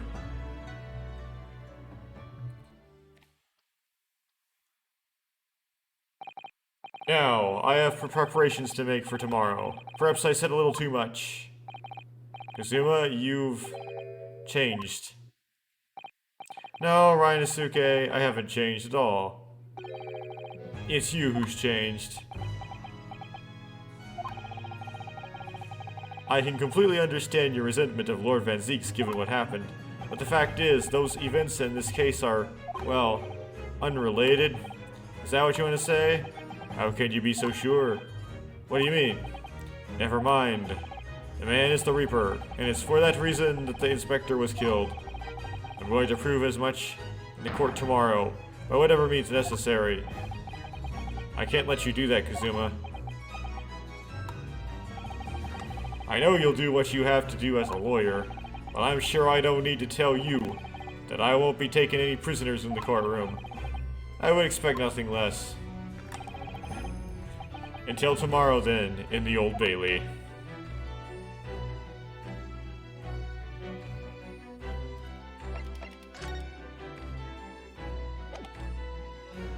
Can I move now? Yes! So the secret was you present the autopsy report, which I don't know how in the world you're supposed to think of that. I don't have no idea how I thought of that.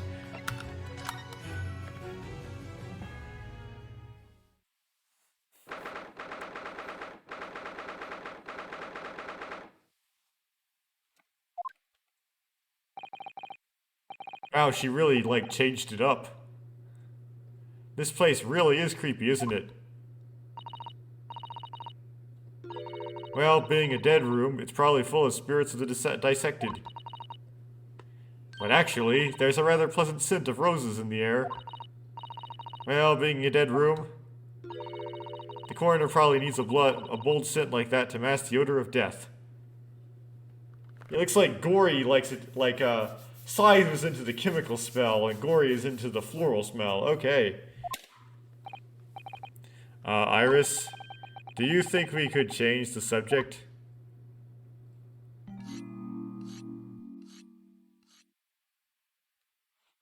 She's using the whetstone.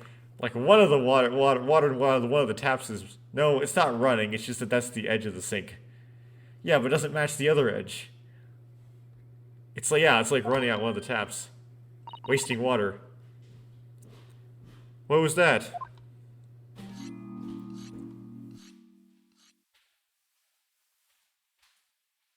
You know, I think I'm gonna pause encoding here for some reason. It's not gonna end the video. It's just gonna be there's gonna be like a skip in the music, but there won't be because there's no music right now. So there will be basically nothing. And then back.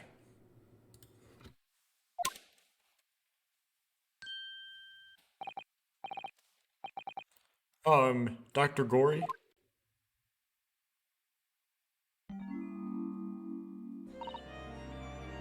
What? Heard that noise before. I was sharpening my tools. I'd be dead meat if I didn't keep a perfectly keen edge on them. Right. When following the collagen fibers in the dermis, an expertly sharpened scalpel cuts like cheese. Would you like a demonstration? Oh yes, please, I'd love to see. Then I think you'll do nicely. No. No, I wouldn't do nicely at all. I mean, maybe some other time. Was that a tut? Well, we came here to ask questions, so...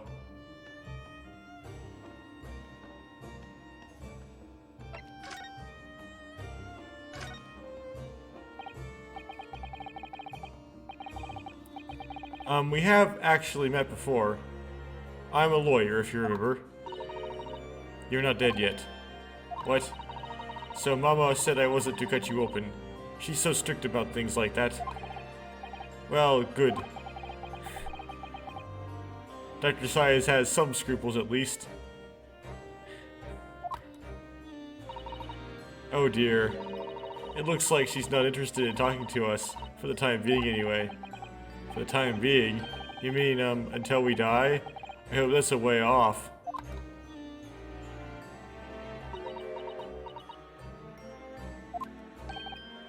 Sorry, but I wasn't planning on dying anytime soon. Surely there's some less drastic way of making her listen.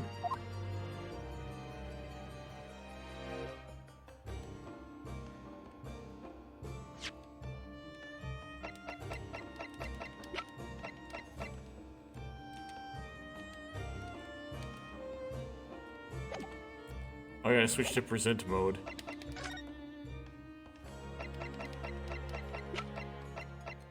It's the same thing, right? Dr. Gore, we actually came here to ask you about this. He was very good. Good, sorry. His skin didn't snag my blade once, and very little mess. His joints dislocated easily, and his muscle tissue was a pleasure to work with. Can we skip those details?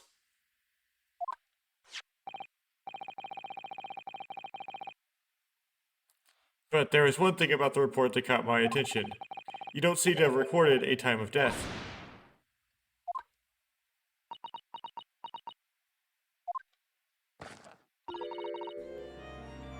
That's not my fault. Oh, that made me jump. Then please, tell us what happened.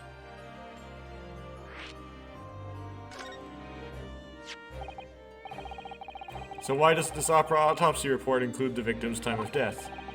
It's really the most crucial detail. I was told not to write it. What, by whom?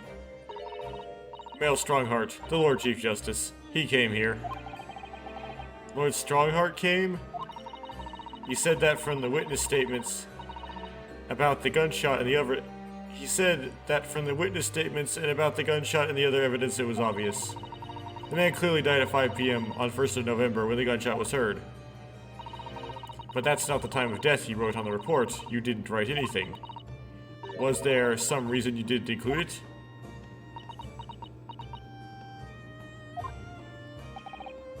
Dr. Gory? If you're hiding something under Lord Strongheart's instructions, then sooner or later, you're going to go the same way as your mother. Give it here, then.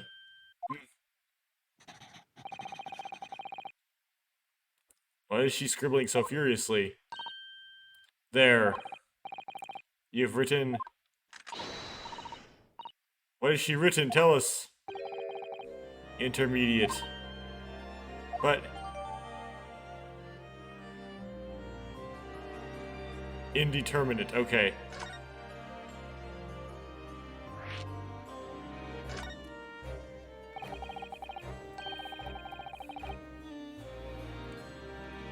What do you mean by that? Why is the time of death indeterminate?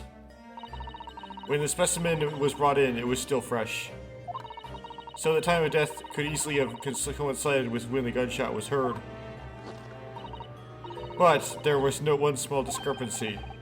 What discrepancy? There was some dried fish in the pocket of the specimen's overcoat. And that fish had started to rot. What? If the victim liked fried fish, he presumably liked to eat it before it went off.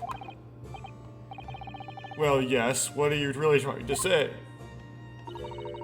It's possible that someone tried to manipulate the apparent time of death.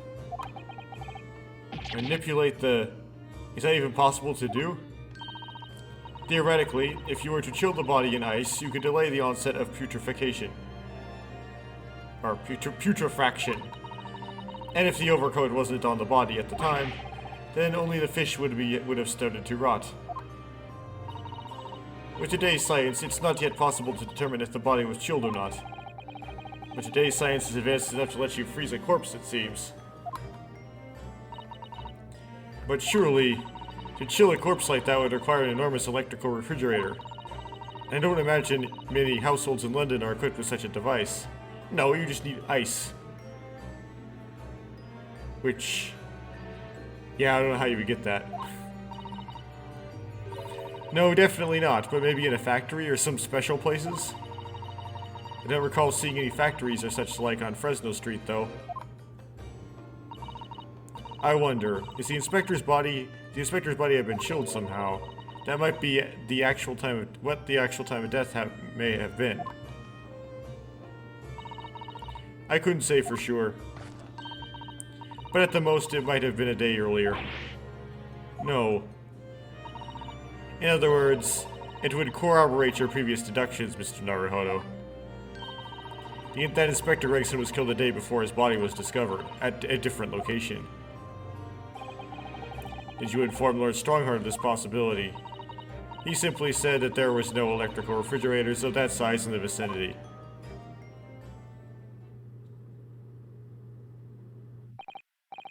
Oh yes, one other thing. It's something the governor of Barclay Prison told us. He said that your mother, Dr. Scythe, was responsible for confirming the death of the professor after his execution. The professor. Apparently, you always enjoyed listening to your mother's stories about her work, so... we were wondering if you might know something about what happened 10 years ago. That's not all Mama did. Sorry? My mama carried out the autopsy of Clint Van Zieks as well. What? Really? The brother of Lord Van Zieks, the professor's final victim. The idea of carrying out an autopsy on a member of the aristocracy was completely unthinkable back then. But the detective in charge of the investigation insisted that it was miraculously authorized. That detective being Inspector Gregson, of course. Quite an accomplishment for one man. That autopsy provided the vital clue needed to arrest the killer. And Mama was there for that historic event. What does all this mean? You know, that amazing autopsy happened right here in this very room. The professor and Clint Van Zieks. They both spent their final moments before their burial on that dissection table there. So this lab, Mama's lab, was instrumental in some of the country's most important events. She really is proud of her mother. I wonder if you'd tell us more about exactly what happened back then, Dr. Gory.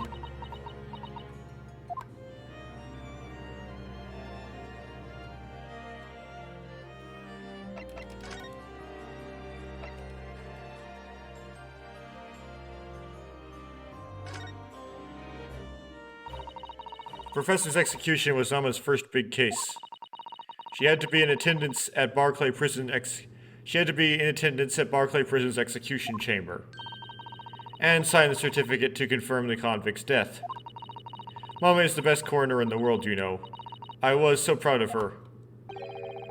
But the execution didn't actually take place. No, and worse still, Mama actually helped with the jailbreak. I didn't want to know. Oh dear. You found out recently, you mean? I believe in her, in Mama, but Now I wonder if I'm starting down the same path as her. You mean because you omitted the time of death on this autopsy report? But that's because Lord Strongheart forbade you from including it. Just like Mama. I'm sure she was coerced by somebody too. Yes, that's my feeling as well. There's no doubt that there were powerful forces at play 10 years ago. The execution could not have been staged without a lot of people at the prison knowing about it. Obviously, the prison governor must have been in on it as well. The big man with the little handcuffs, according to what he told us, he was tricked by the chief warder. He says he knew nothing about it. Of course he said that. I'd say the same thing. Just who was behind that jailbreak all those years ago.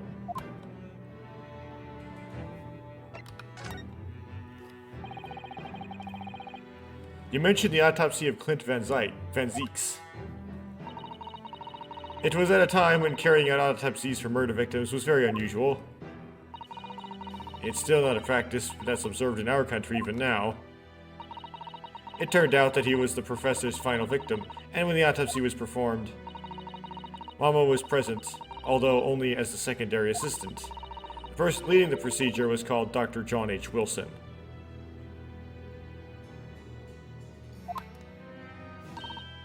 That's right, my daddy. And there was one other person present, the primary assistant. He was a visiting student from the Far East. Wait, a visiting student? It must have been my father, Eugen Mikotoba. I had no idea Professor Mikotoba had been involved in something so important. But the outcome of that historic autopsy was the discovery of a vital piece of evidence that led to the capture of the professor. So that's how they came to identify Genshin Asogi as the infamous mass murderer. Do you happen to know anything about that piece of evidence? Can you tell us any more?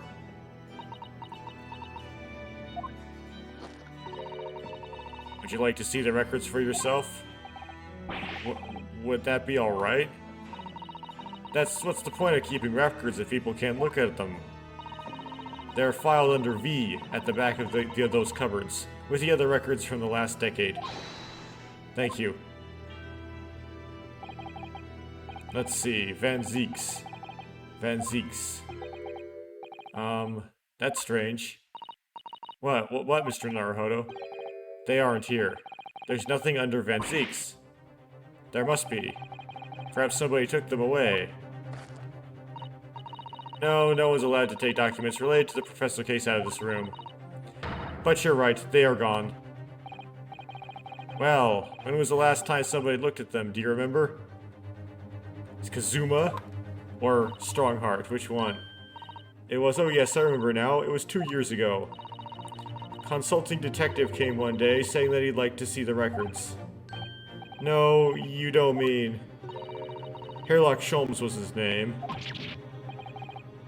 Deep down, I knew that was coming. Do you think he stole the records?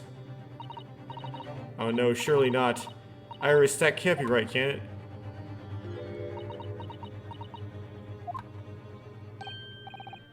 Iris?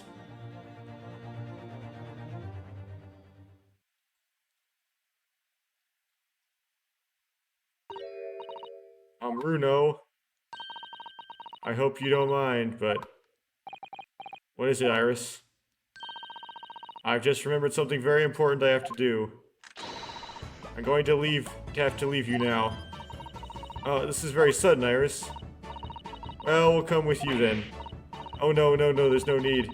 You and Runo can take your time here. Bye for now then, good luck. She's gonna go get the records, right? Wait a minute, little girl. Me? I remember now. You've been here before, haven't you? Have you, Iris? Yes, 2 years ago, when that detective came. You were with him, weren't you? You were a living specimen then, too. That's the way it usually works, yes? Was I? I really don't remember. Well, we found the thief. Anyway, sorry, but I must dash. Wait, Iris. I'll brew up a pot for you when you get home. What's the matter with her? She's behaving really strangely all of a sudden. Well, in that case, we won't keep you any longer either. It's been quite a while since I had any visitors. This is really fun. This was really fun. But next time you come, I prefer it if you are ready for dissection. I can't make any promises, sorry. It's a bit strange that the records of Clint Van Dyke's autopsy have disappeared. But I think we've asked all we came to ask now.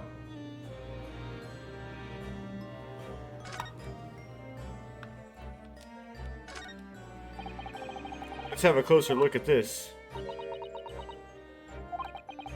Then again, let's not. At least not while she's armed.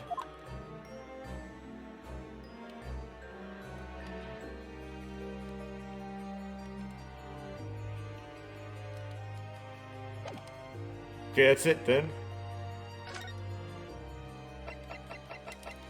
Let's chase down Iris here. Excuse me.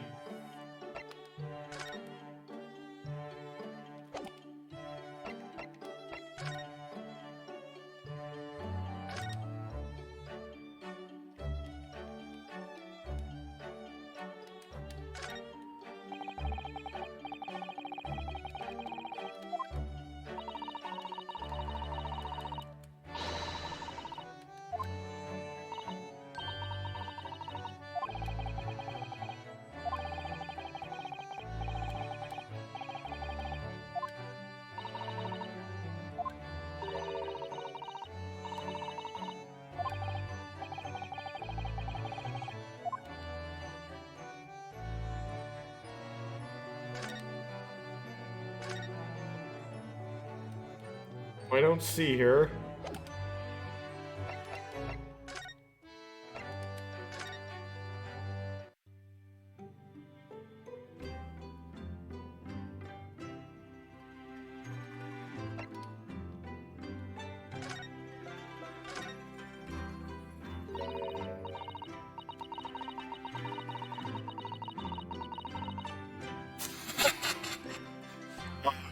Naruto. It's rather unusual to find ourselves here in the middle of our investigations. Not for me, though. It just occurred to me that I might have forgotten something when we left this morning. Please don't worry. As long as you continue to investigate thoroughly, you won't go far wrong. Oh, yes, of course. I must get back to work as soon as possible.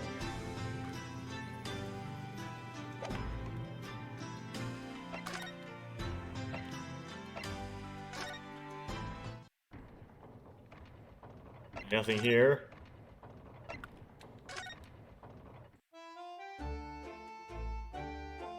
Nothing here.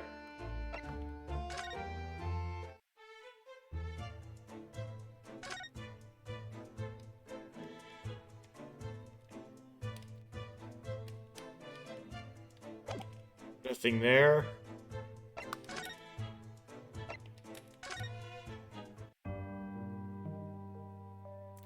No one here.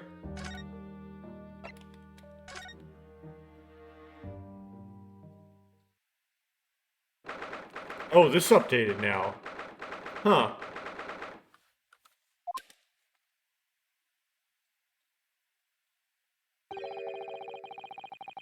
Police are still busily investigating here, then. But Gina's nowhere to be seen. Where is she? Yes, it has been blissfully quiet, hasn't it? Perhaps she's out investigating on her own, practicing what her boss taught her. Well, I expect she'll be back before too long. Shall we wait? Actually, there's something different about this room since the last time we were here, isn't there? We could always use the time to investigate more thoroughly. Okay, we're gonna examine that chest, but just kind of pan everything just to make sure nothing else changed besides that green suitcase.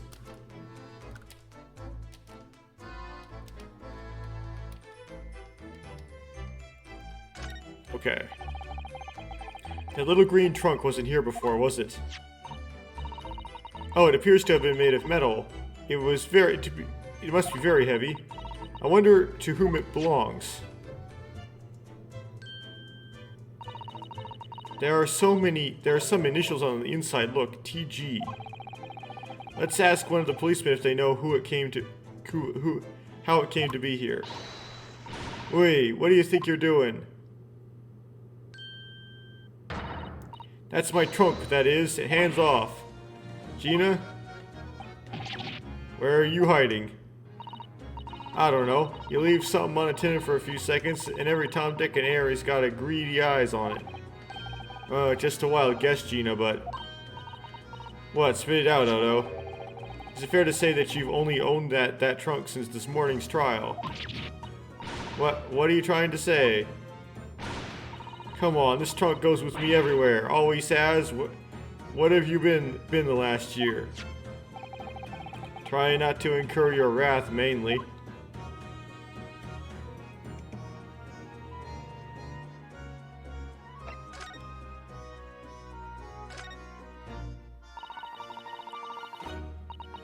You should hear them talking in the yard now. They should be ashamed of themselves. They're saying that it was the boss who killed all them booglers. Oh, you mean the whole Reaper thing? Yeah. Apparently the boss was investigating stuff that no one else at the yard knew nothing about. Stuff to do with all the criminals who got off scot-free. Yes, the ones prosecuted by Lord Van Zykes, who used bribery and corruption to evade conviction. Well, then obviously, it was the Bloomin' Reaper giving the orders, weren't it? But why would people be suspecting Inspector Gregson of being involved in the killings? There was a notebook in the office. Oh no, this doesn't sound good. It had details about all the crimes that have been pegged as the Reaper's work. What? No, did you see it, Gina? Did you see that notebook? They wouldn't flamin' let me, 'cause I'm just an apprentice apparently. But it was me who found it, and it was my boss. That's right. I was pretty miffed about it, so I sneaked a peek at what it said anyway. Oh, that's our Gina.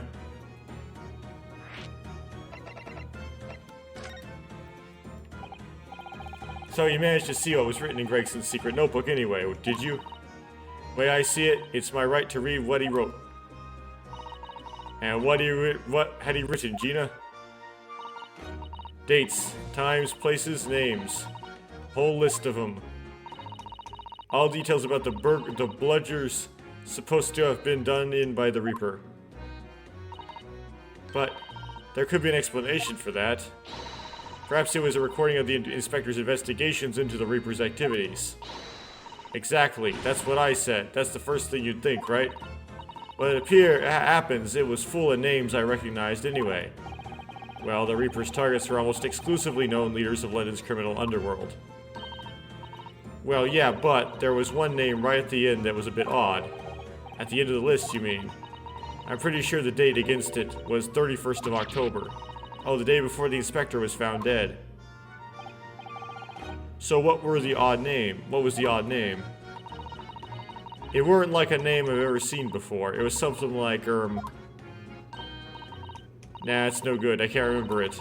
I don't think it was an English name, put it that way.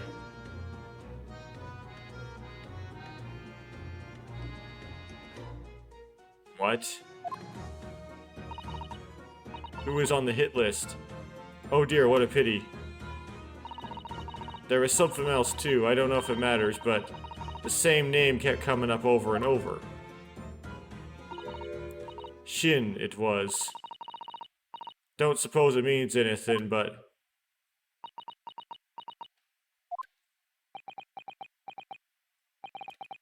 Did you say Shin?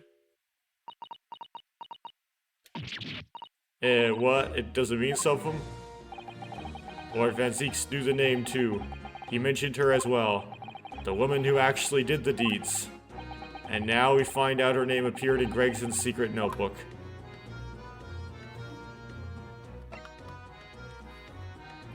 Who's the Japanese person he was trying to hit? but did not succeed in hitting.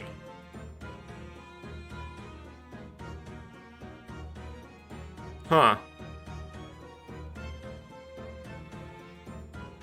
What? The Japanese people we know are Susato, Ryanosuke,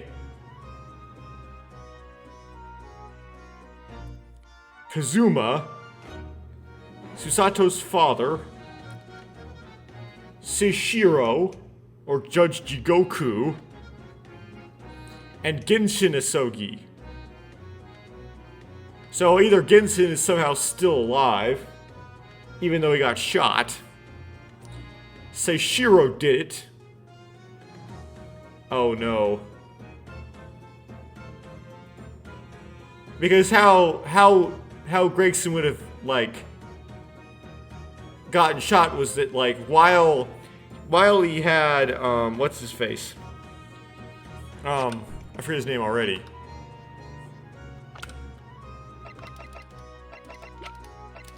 Vigil. So while he had Vigil out acting like him, right, he was doing something. And while he was doing that thing, he got shot, right, and killed. And that thing probably had to do with trying to kill somebody who was Japanese. And he failed to kill that person and got killed himself, which means that person killed him. Maybe in self-defense, but they still did. And so, who's Japanese? Well, Kazuma, Seishiro, which we don't know where he is or what he's doing. That makes him really suspicious. Yujin, which you tend to do know where he was and what he was doing, so not as suspicious. And the two main characters.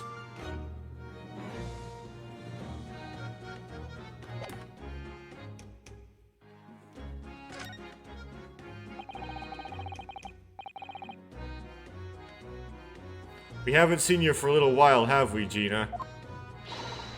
Well, of course not. I've been busy, ain't I? Investigating in that. The lads at the yard are trying to trace the boss's movements the day before it happened. The day before, that would be the undercover investigations into the Red-Headed League then. Only the boss didn't go, did he? He found some cove what he was pretending to be him, didn't you, Odo? Yes, it was Mr. Vigil who actually went to the park on Lime Street that day, posing as Gregson. Well, anyway, you ain't the only one turning stuff up. I've got my own ways of getting results. When me and my partner get together, there's nothing we can't track down. Oh, little Toby. He's such a faithful friend. So, have you tracked anything down then?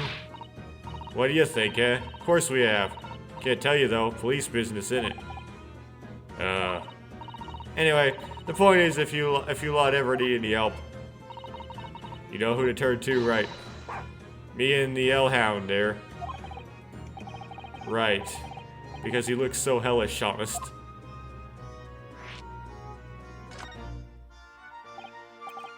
Gina, about your Hellhound there.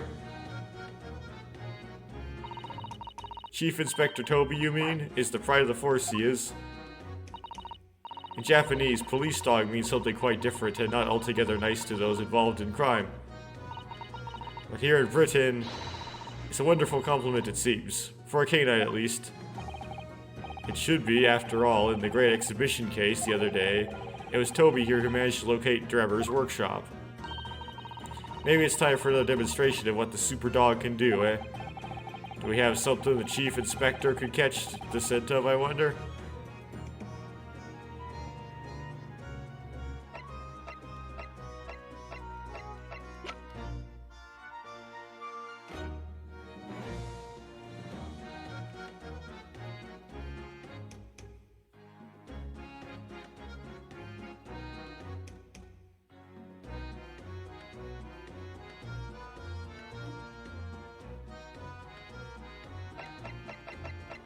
The hairpiece or the gun?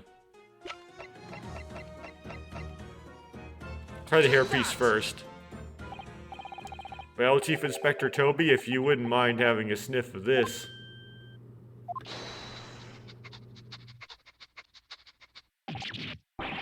Might be a little too keen, don't you think?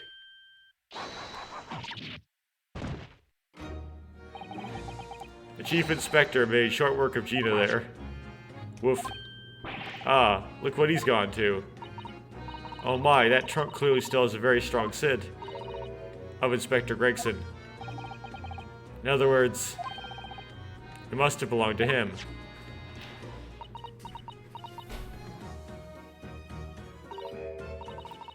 Oh, alright. It's a fair cop, I suppose. And you nearly got away with it, too. If it weren't for your own dog. You always talk so proudly of Chief Inspector Toby's nose and what it can achieve. Did it not cross your mind that he might identify something that was right next to us? Yeah, that was a bit of a bloomer, weren't it? That's enough now then, Gina. I think it's time you told us the truth about that trunk.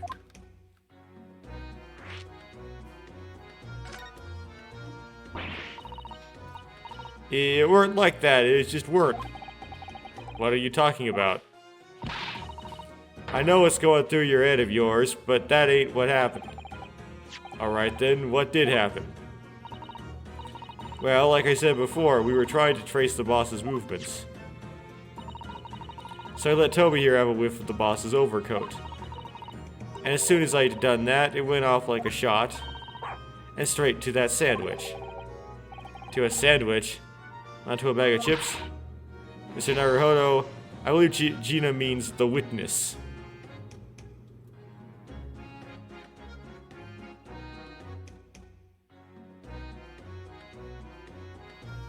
What is sandwich the start of? Oh, sandwich. That's not rhyme slang. Oh, I forgot. That sandwich. Yeah, and hidden between the wooden boards of his, the boss's trunk. You mean when they heard the sound of a gunshot and all piled in here? Exactly. And he nabbed it from the scene. Goodness. Me and the chief inspector gave that sandwich a good grilling, and you know what he said? I thought it might fetch a good price. And the chap wouldn't be needy of it anymore, so... But that's all I did, nothing more, nothing less. Would you have it of Adam and Eve, the cheek of it, eh? Stealing the dead boss's stuff to flog. So Miss Venus wasn't the only one to meddle with the scene of the crime, then. How could they? So anyway, that's how it happened.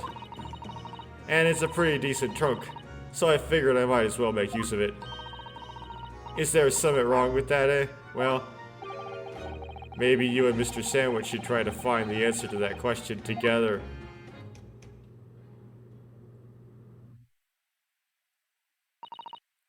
I think perhaps that trunk should be turned over to the police, don't you? What are you on about? I am the police. Gina, if you wouldn't mind, would you maybe examine it? Yeah, alright then. What do you want with it? Thank you. We shall make a detailed record of our examination of the evidence.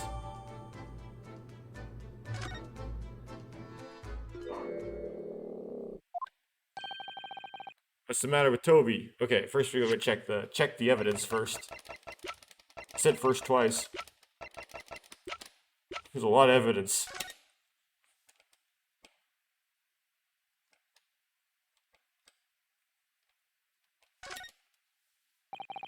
Have you seen this huge gash across the side of the trunk here?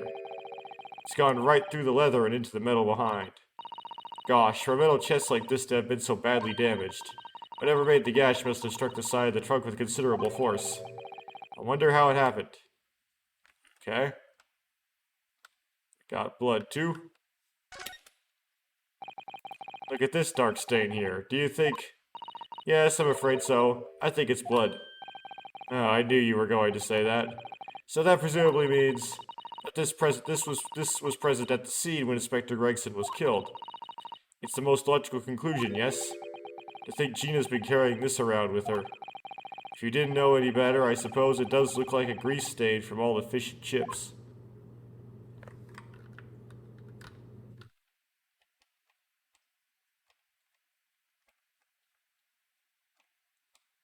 No one cares there might be something inside the trunk, just that there's stuff on the outside of the trunk. That's interesting. Okay. Well. Why is he acting so aggressively towards me all of a sudden? Mr. Naruhodo, be careful. It must be the trunk.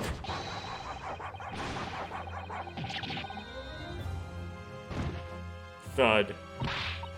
Tovi, what are you doing? You're gonna lick his face off. Mr. Naruhodo, Mr. Naruhodo! Gina, Susat, quickly, hail a carriage.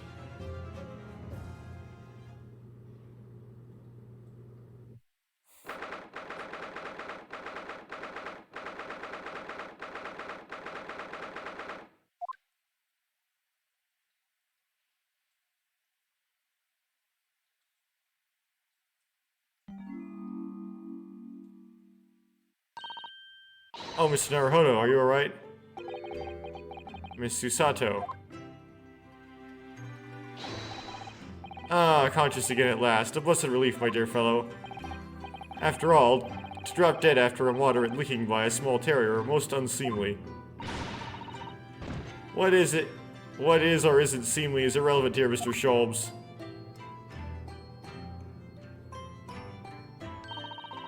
I'm so glad there's no lasting damage. How are you feeling? I'm fine, thank you. Did you bring me back here?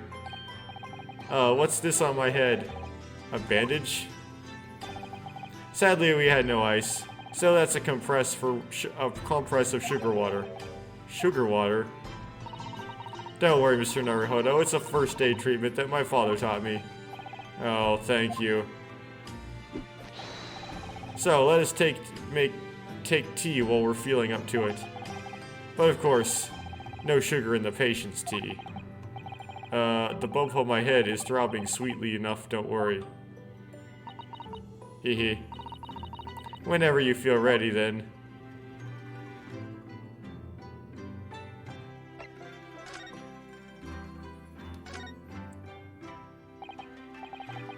Thank you for your concern, Mr. Sholmes.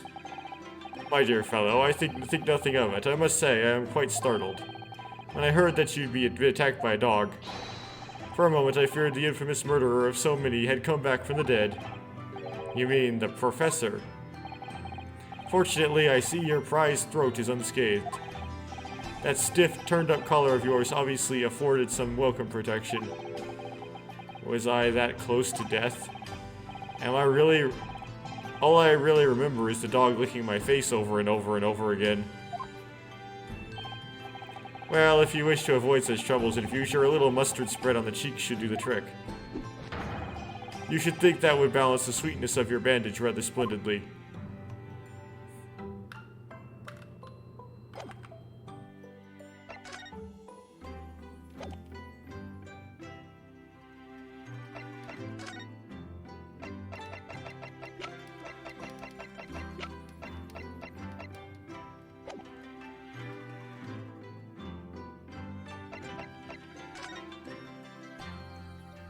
Examine the tea or something? There we go. The steam is rising gently from the kettle as always. Yes, it doesn't feel right somehow unless it is. But the steam has an unusual scent today. Perhaps the sweet potatoes that I brought back from Japan with me already. Gulp. Oh, Mr. Naruhodo, I heard that, you know. Tears of joy, Miss Susato, from my mouth.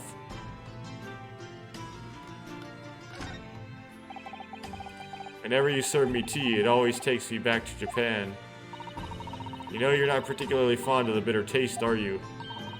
So I do always try to pick out less bitter matcha for you. She does often serve up an unusually mellow blend, it's true.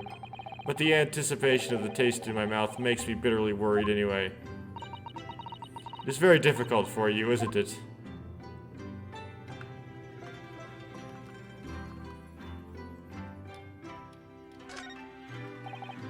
You see, I've been keeping my desk beautifully covered in papers, as always. You really must tidy it all up, Mr. Naruhodo. No more excuses. Miss Susato, the way I see it, All these papers building up on my desk like this are reminders of my work. Okay. Same thing.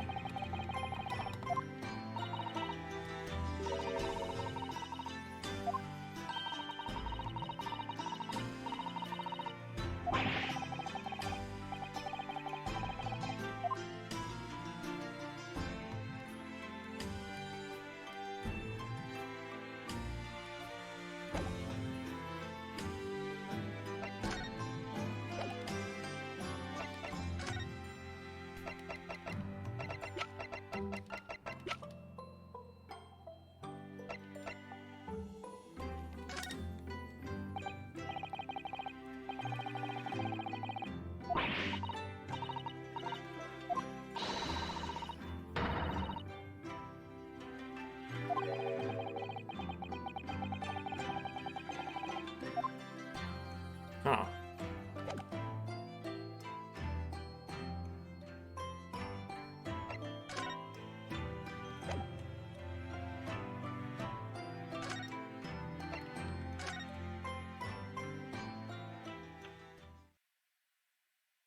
Okay, this is how you progress. You move.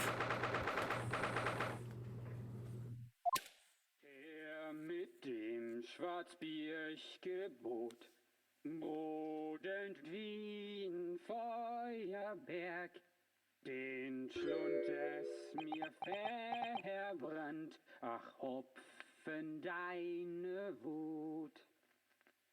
Herr mit dem Knacker ich befahl, hat wie ein Diamant den Zahn entzwei es brach, o über deine Wut. Herr dem seid holdlich gelobt und auf den ersten Streich alle Seiten des Zerris weh oder an die Wut. Herr mit dem Schwarzbiergebot brodelnd wie ein Feuerberg, den Schlund es mir verbrannt, ach Hopfen deine Wut. Herr mit dem Knacker ich Well, maybe it's an in for the loop. I wouldn't be able to tell. Because I don't well, I don't... All the Japanese sounds the same to me. What on earth is going on here? Am I having a bad dream? Ah, no, it's an old German folk song. Rather a fine rendition, I think. German? That's the least of my concerns. Iris? What's the matter?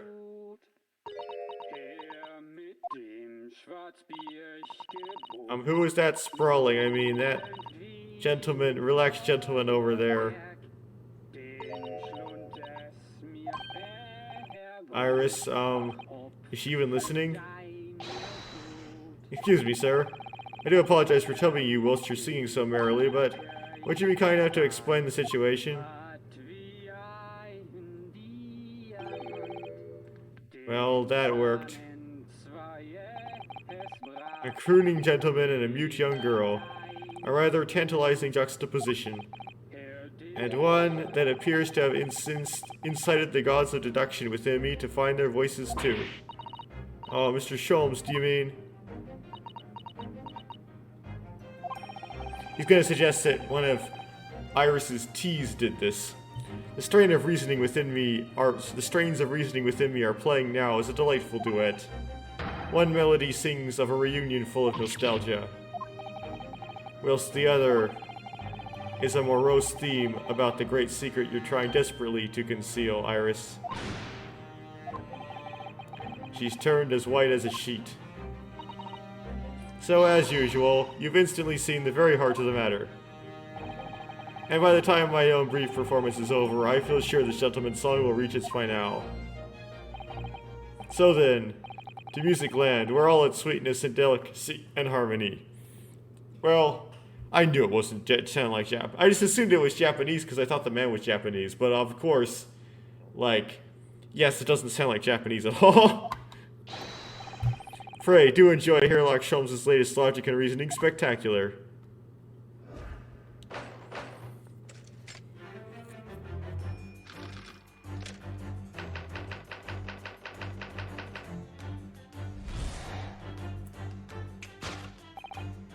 Firstly, we consider the gentleman's nationality. Clearly, he's a German with no grasp of the English language, as evidenced by the Germanic song he sings and his apparent inability to understand when asked to desist.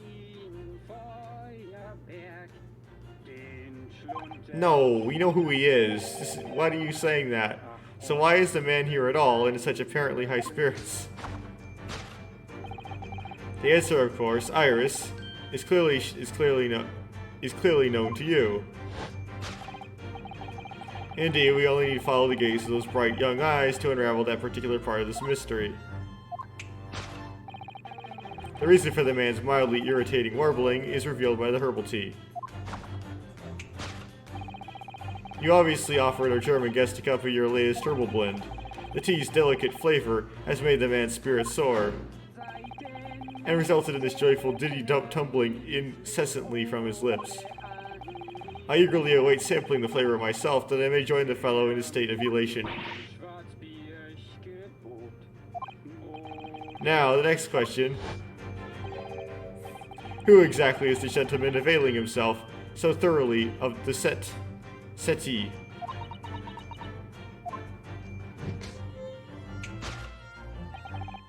As it happens, a number of years ago now, a certain gentleman of German origin engaged my services in solving a particular delicate case. He required the retrieval of letters once sent to an acquaintance that might have proved problematic. In order to conceal his noble identity, he also arrived at my office in a mask.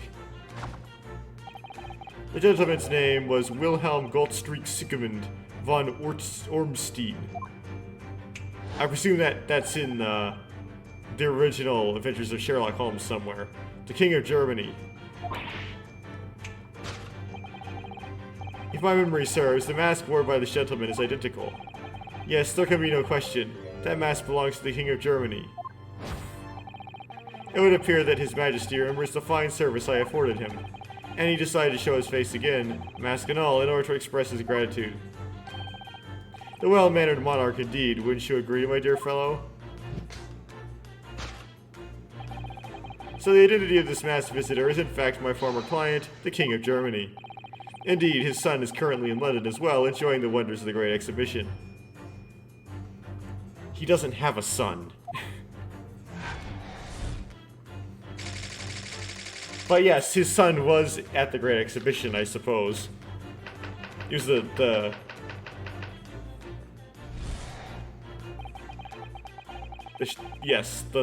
kid. Which leaves us with one remaining imponderable, yes, you, young Iris. But your apparent inexplicable silence is unable to hide the truth. Yes, the reason for your muteness is concealed inside the knapsack.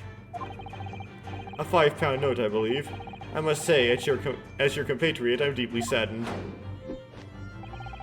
It would appear that you've allowed yourself to be bribed into silence by His Royal Highness, earning yourself some spending money in exchange for keeping quiet about the King's secret. And now the final piece of the puzzle.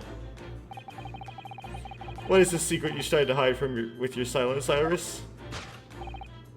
Ah yes, you need only follow that brief involuntary twitch of your eyes to find the answer. You were attempting to abscond with the coffee cup. My favorite coffee cup, in fact. Or should I say, the handle of my favorite coffee cup. It appears that His High-Spirited Highness broke it in the midst of his hijinks. Which leads us to the sad truth. My favorite coffee cup has been broken by the King of Germany, and Iris, who tried to conceal it from me. I shall have a bill sent via governmental channels to the German royal family for its replacement.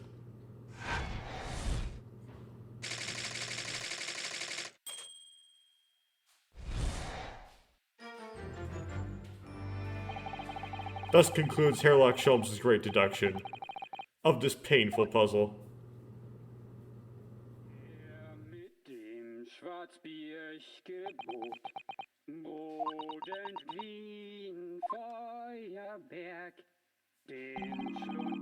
With your silence as well, the fellow's jovial warbling rather rings in the ears, does it not? Ah. Mr. Sholmes, I must say something does rather trouble me. Pray, Mrs. Sato, do tell. His Royal Highness doesn't appear to have moved a muscle since we arrived. Ah. And you haven't said a word either, Iris? If Mr. Sholmes has it all right, you might as well own up to it now.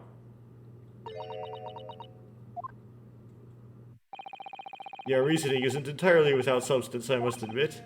And one other thing, Mr. Sholmes. Yet other grievance, Mr. Naruhodo? Surely not. Well, I actually read the story of that case recently, the one you were just describing, and according to that at least, it wasn't the King of Germany, it was the King of Bohemia. Goodness, was it? Yes, that's quite true. Master Gotz, the prince, testified to that in court. In his words, I have come to see the great exhibition all the way from my home in Bohemia.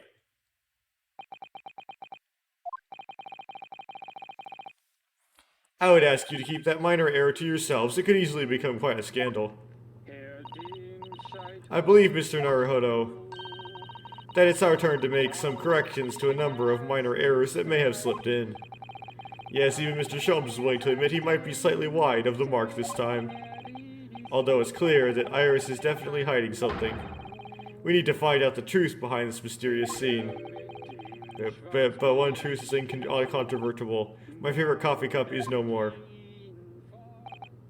So, shall we embark again on a joint presentation of Herlock Sholmes' logic and reasoning spectacular?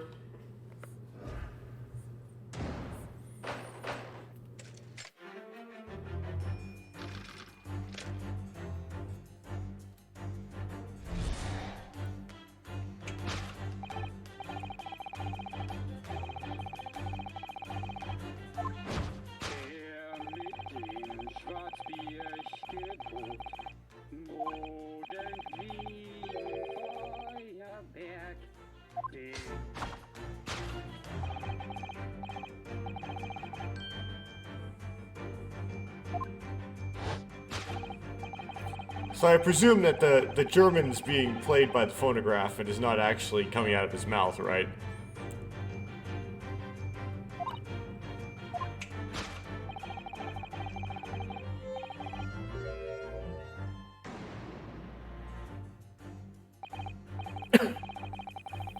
So what? It's some mix of herbs that gives you the urge to sing? Goodness, I should like to try some. I'd like to hear you singing, but this man... Just how long does he intend to keep up with that tune, do you suppose? As I said, he's been stock still the entire time, and if you look closely, his lips aren't moving either. Ah, so I'm not sure what's actually responsible for the spirited singing, but I suspect the answer lies in the end, at the end of Iris's gaze. This is kind of a funky angle. Well, the cup's empty, that's for sure. So I suppose this mysterious gentleman must have drunk the contents. Iris's special blends are quite delicious, I agree. They always make my heart sing. But I can understand wanting to vocalize those feelings, certainly. In fact, Mr. Naruhodo, you often erupt in boisterous laughter after drinking Iris's tea. I do. Maybe I should take some lighter laughter lessons from Sato-san in the near future.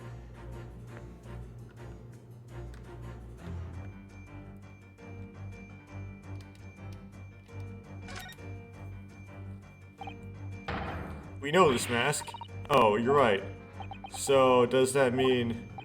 No, surely not. It couldn't be, could it? No, it's most definitely not him. Oh no, of course it's not. Thank goodness. But then why is this gentleman now wearing it? I'm afraid, once again, I really have no idea. Okay, here we go. Gramophone. Wait, this... is a gramophone, still rarely seen in our own country.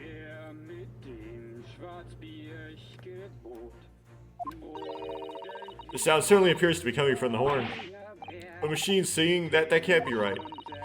Science and technology are changing the world rapidly, Mr. Naruhodo. What's right is changing too. Ugh, it's too much for my brain. Well, at least we found our answer. Take that! Break!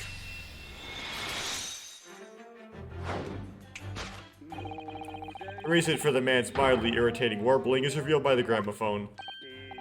Indeed, for no well-bred gentleman would break into an obscure folk song when making a social call. In other words, this gentleman isn't singing at all. In fact, it would appear that the fellow is unconscious.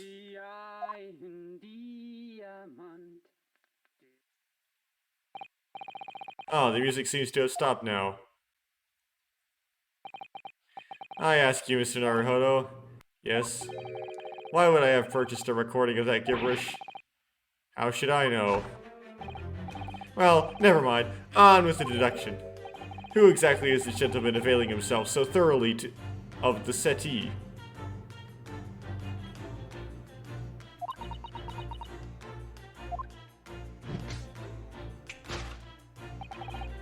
As it happens, a number of years ago now,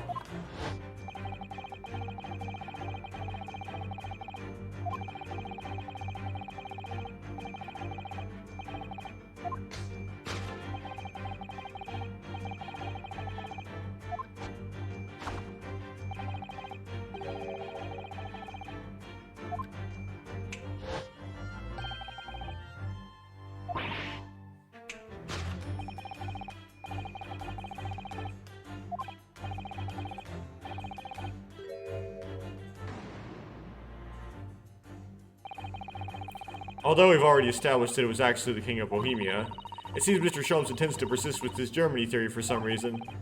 Come to think of it, the young prince was wearing a mask as well, wasn't he? Master Gotz, the boy whom you had in tears? Don't remind me, or anyone else. Do you suppose others the aristocracy of mainland Europe wear masks?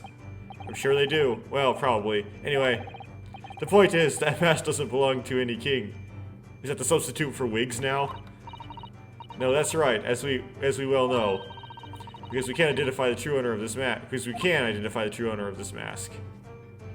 Right. Take that!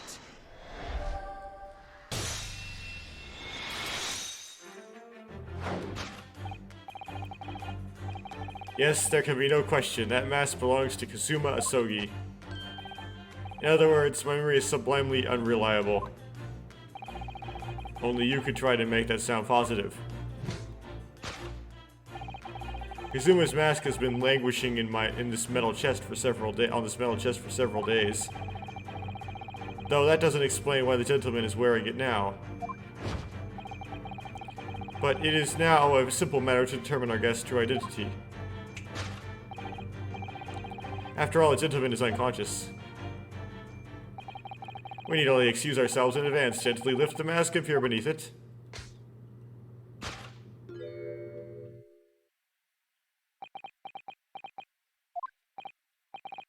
I don't believe it. Ah! Father.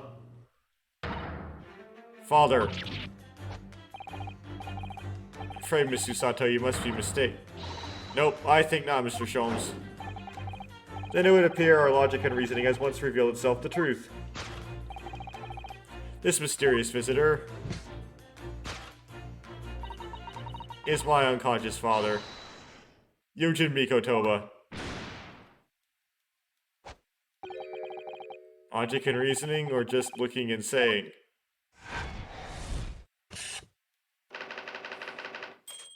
And he opened the chest.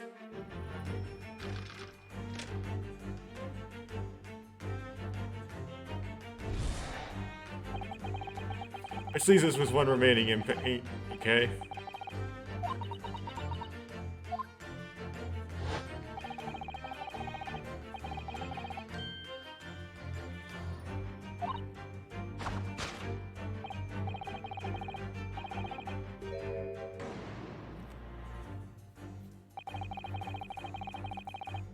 So that's a £5 note picking out from Iris's knapsack, is it?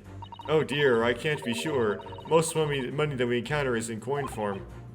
I know, I'm not even sure if we've seen any banknotes here in Britain at all, have we? But anyway, Father We'd never have paid money for Iris's silence. He certainly seems like the silent type himself, though, judging from his present state.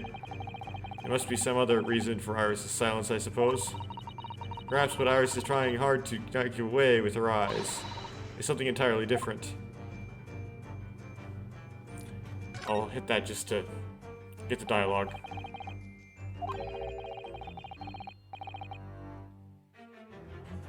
Now that I think of it, Iris always wears a little bag on her back, doesn't she? Yes, that's right, though it's easy to forget about it because you can't see it from the front. There are 2 little felt dolls attached to it as well. Are there? I had no idea. I don't remember ever seeing them before. Is it possible there's always £5 note peeking out of her bag and I just haven't noticed before too? I couldn't say with absolute certainty, but I think it's unlikely.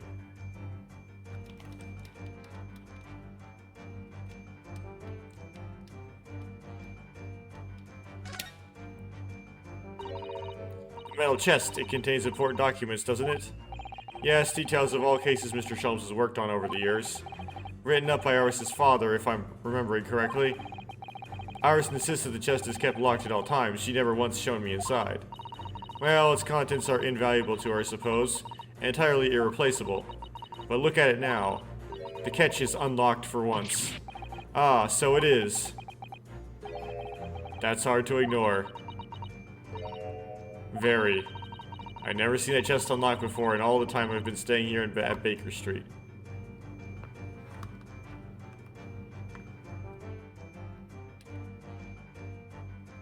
Take that!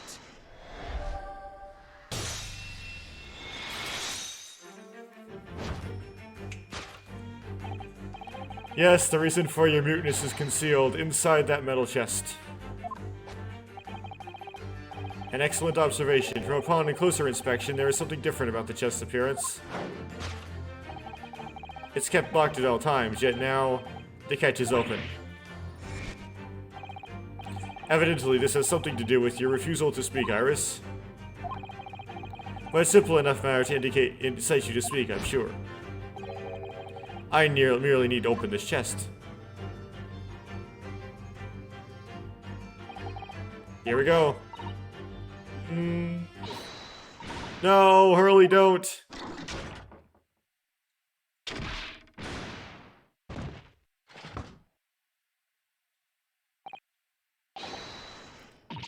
Mr. Sholmes, Mr. Sholmes.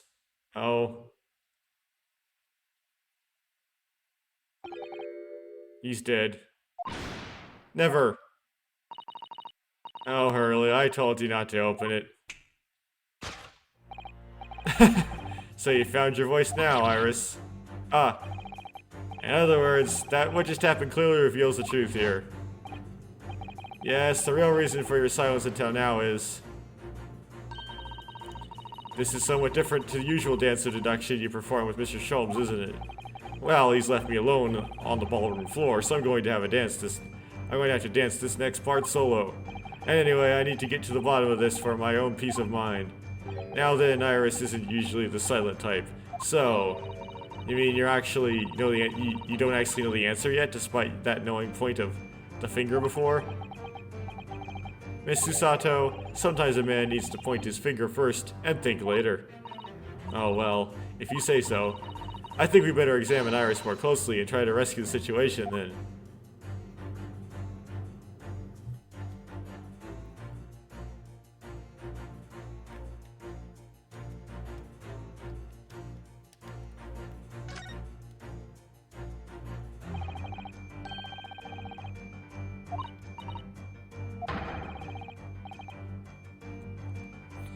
This knapsack is really suspicious to me lately. It's quite sizable enough for a sizable secret, that's what I say. Perhaps it is, but we certainly can't open it up to look inside without Iris's permission. No, you're right. Who knows what might pop out and punch us, especially because time doesn't stop for you to do this.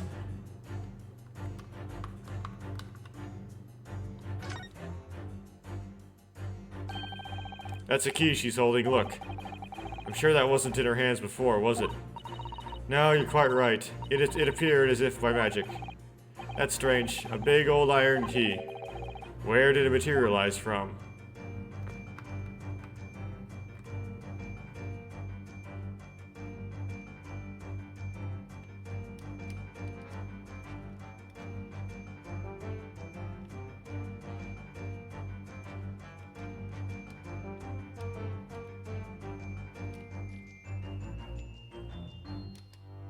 Take that!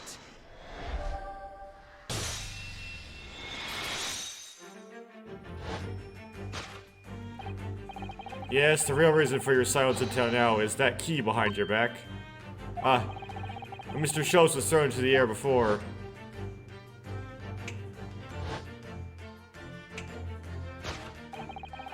Just before you called out to try to stop him, you slipped something out of your mouth. That something is the key now in your hands, no doubt. The key to the chest. You're so clever, Runo. So it became clear, thanks to Mr. Schultz's graphic demonstration, we can well imagine what happened here. But Professor Mikotoba also opened that metal chest only to be punched into the air. And land sprawling on the settee. But wait, that doesn't explain all the facts. What about the stylish scarf and cup of tea? And above all, why would you be wearing Kazuma-sama's mask? Well, for those curious details, I can think of only one explanation. Clearly an unbelievable miracle took place in this room. Isn't that right, Iris? Consider how the room was arranged before this whole painful experience took place. And Professor Mikotoba opened the chest, completely unaware of what awaited him inside. The mask was flung into the air just as he was, only to land neatly on his face when it fell back down. And the teacup's journey through the air ended when it caught an unconscious professor's finger. Do you mean to say that the stylish scarf is actually just a tablecloth? This is the great detective's office after all, a place of miraculous deductions.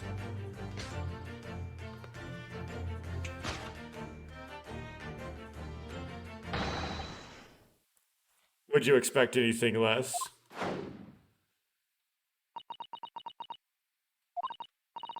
Yes, you're right. It happened exactly as you said.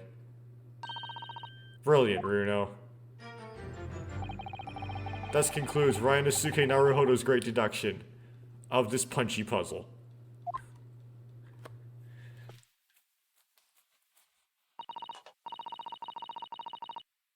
So then, why don't I make a fresh pot of tea for us all? Objection! An admirable performance, Mr. Naruhodo. But in the final act of the show there, you rather missed everything of importance. Mr. Sholmes, if you would cast your mind back to my earlier deduction, Iris, clearly you're hiding a great secret. She is, for the look on her face. Mr. Sholmes must be right. Whatever the great secret is, the cat isn't out of the bag yet. So, I put it to you again.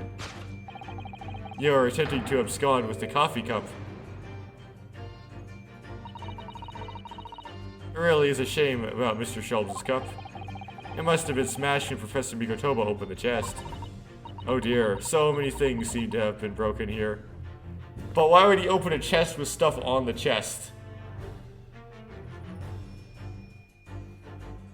Wouldn't you take the stuff off the chest first? But now that the deduction has taken a different direction, Iris doesn't seem to be trying to hide the broken cup anymore. In other words, her great secret is something else. Let's put our observational skills to work here one final time then.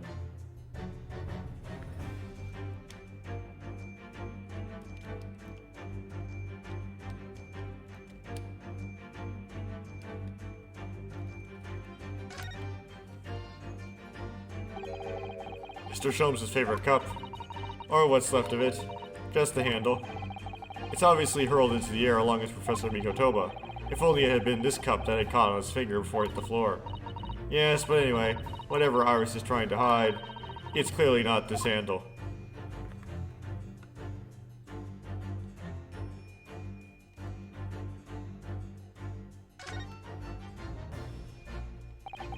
Surely it's time, at last. The knapsack is going to be the answer. I'm really not sure why you were so intent on showing Iris' bag to be complicit in these events. Because it's a sizable bag, big enough for carrying things around, Mr. Naruhodo. That's what bags are for. Is that a hyperspace arsenal joke?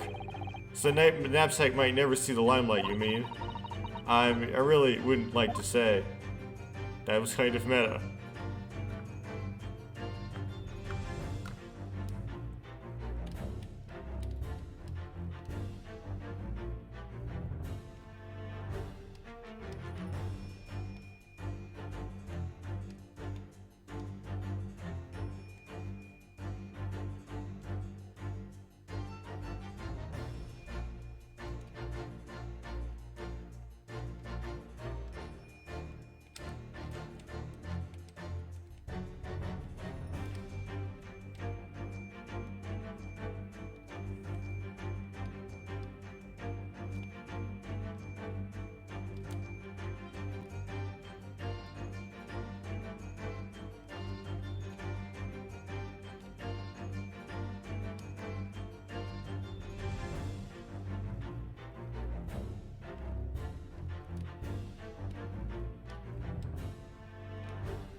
Trying to find paper.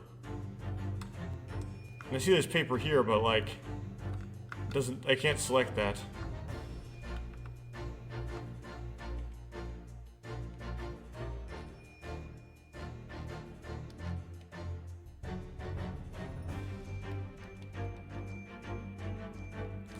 Cannot select that.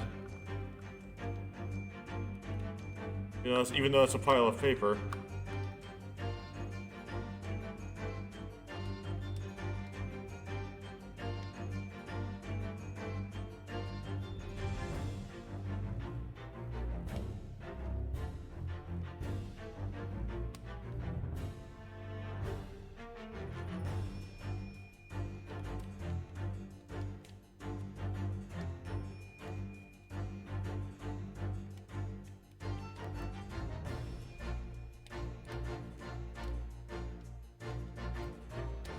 Is that it? Those papers? No, I can't select them. These papers? No, nothing to select there.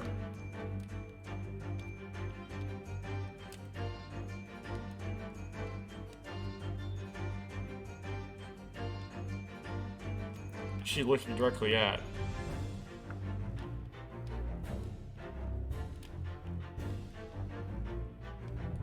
Ceiling? Ah, there we go.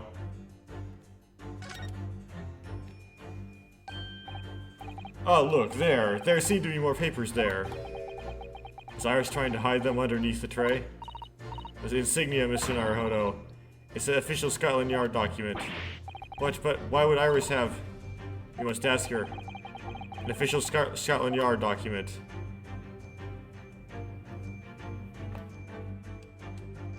Take that!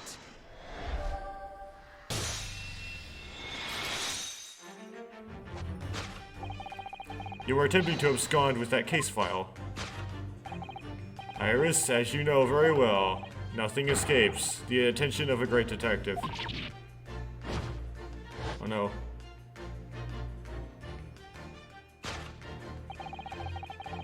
Visited Scotland Yard's autopsy laboratory earlier today, and Dr. Gorey informed us that the autopsy report for Clint Van Zeeks has gone missing.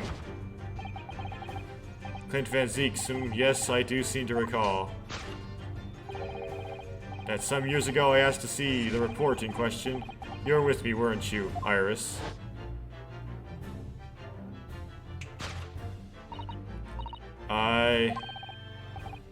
You mean it was you, Iris?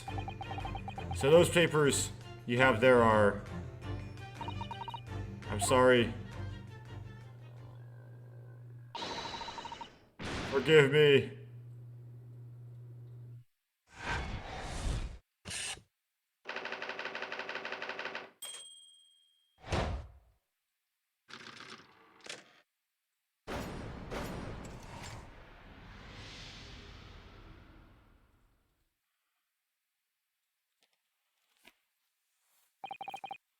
In truth, I would like to have thought I could have predicted the booby trap chest. But it caught me completely off guard. I was very nearly the late consulting detective Sherlock Holmes. Sorry, Hurley.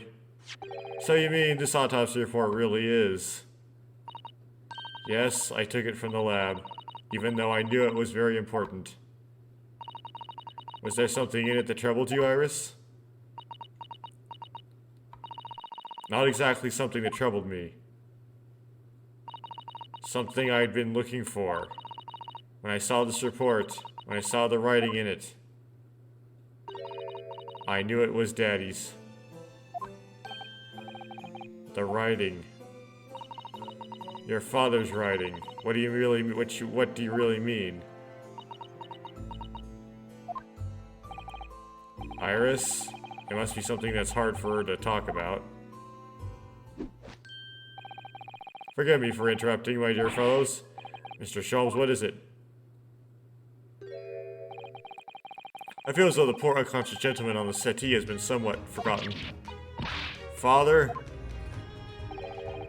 Perhaps we should find our guest somewhere more peaceful to rest. Mr. Naruhodo, yes? Would you be so kind as to lend him your bed? We must do our very best to make him comfortable, I feel. Oh, yes, of course. I'll be happy to carry him up. I'll help you carry him up. So will I. No, I can manage alone, thank you. You have tea to enjoy. We wouldn't want Iris's brew to stew. Because there's no better way to make the professor comfortable than dragging him upstairs like a trunk. I wonder, perhaps that was deliberate. Maybe Mr. Sholmes is making himself scarce to give Iris a chance to talk more freely. We must use this opportunity to talk with Iris and find out what's going on.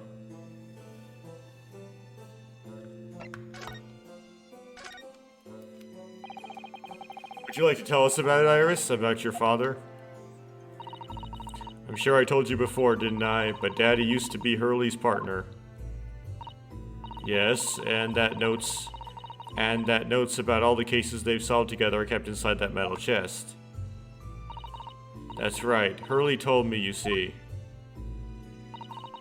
He said that Daddy's somewhere far away now, so we can't meet. That's one way of describing it. Then, when I secretly unlocked the chest and read through the papers inside, I started to build up a picture in my head of what Daddy must be like. Well, that's only natural.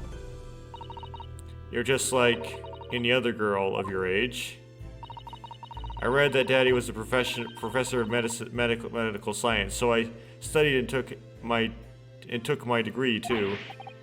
Well, that's only natural, I suppose. In that respect, you're not quite like any other girl of your age, though. But there was one thing that I could never find out. Daddy's name. Ah, his name wasn't anywhere on any of the notes that he'd made about his work with Hurley. So how'd you come up with the alias of John H. Wilson? But then one day... That's what happened, is it? When you saw this autopsy report, you finally managed to work it out. Is that right? Yes. So it was the handwriting in the report that caught her eye.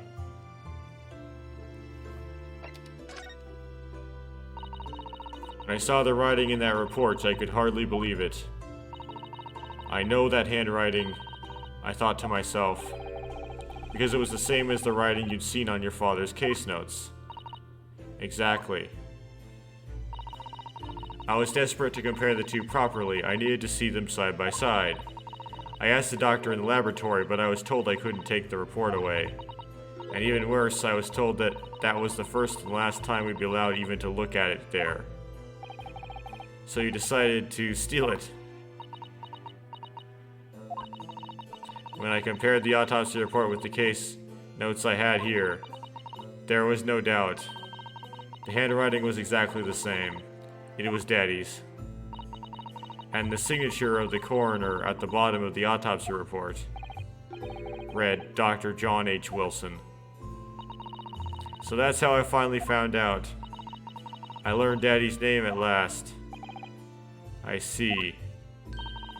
Ever since then, I've called myself Iris Wilson. And that's also when I had the brilliant idea of writing stories all about Daddy's exciting times with Hurley. I decided there and then that I'd write The Adventures of Sherlock Sholmes. Oh, Iris, I had no idea the stories had quite such a deep personal significance for you. I can see why the autopsy report was so important to her now. And why she was prepared to break the law to get her hands on it.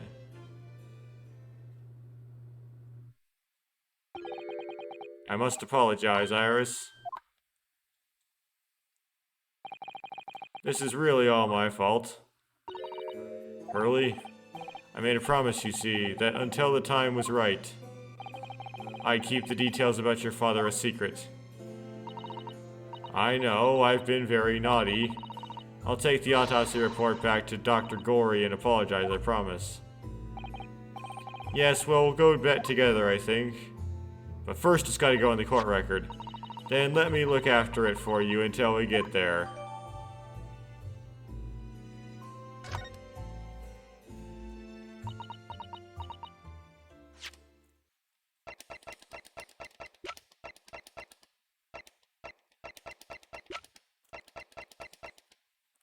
Imagine accidentally presenting the wrong autopsy report. John H. Wilson, victim named Clint Van Zeeks, male, age 33, British. 31st of May, between 9 p.m. and midnight. Death from a single stab wound to the heart. Other superficial external wounds indicative of a duel.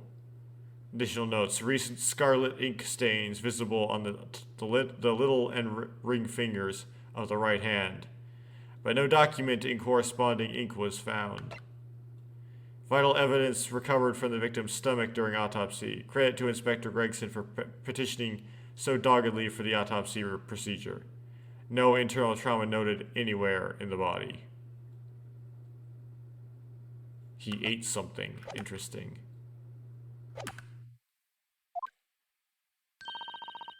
I must go and water my herbs, I think. I'll see you all later. Poor Iris. She must be feeling awful. I know Mr. Sholmes is here for her, but still. Ah! What? How? What's the meaning of this, Mr. Sholmes? Mr. Sholmes? Oh, dear me. So, you've noticed, I see. But that would mean... What on earth's the matter, Miss Susato? You've turned as white as sheet. It's this autopsy report, Mr. Naruhodo. The one from 10 years ago. The writing isn't Dr. Wilson's at all.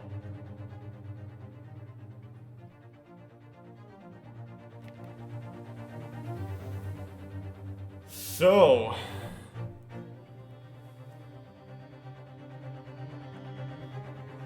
the reason why you would think there would be the same Dr. Wilson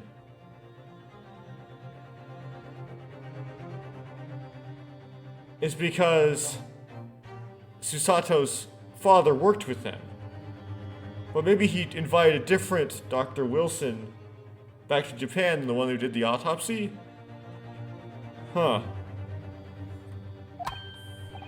Huh? What do you mean? How could you possibly know that? Because I know his writing very well. This writing, it's my father's. Well, okay, he was there.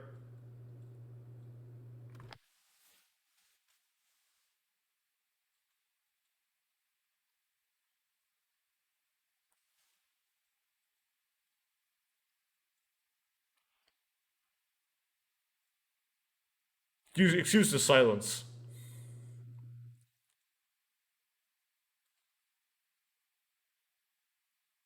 I'll have to think about this after this recording is over.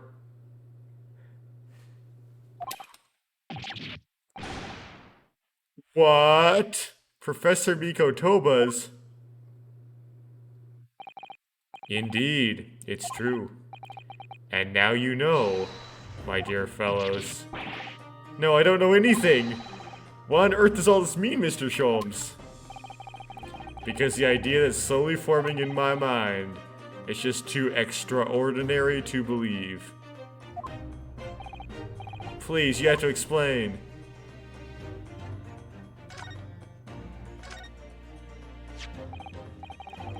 So this autopsy report was actually penned by Professor Miko Toba then. But that makes no sense. It's not possible, surely. Not possible, my dear fellow. Pray, take a deep breath and think again. Yes, you're right.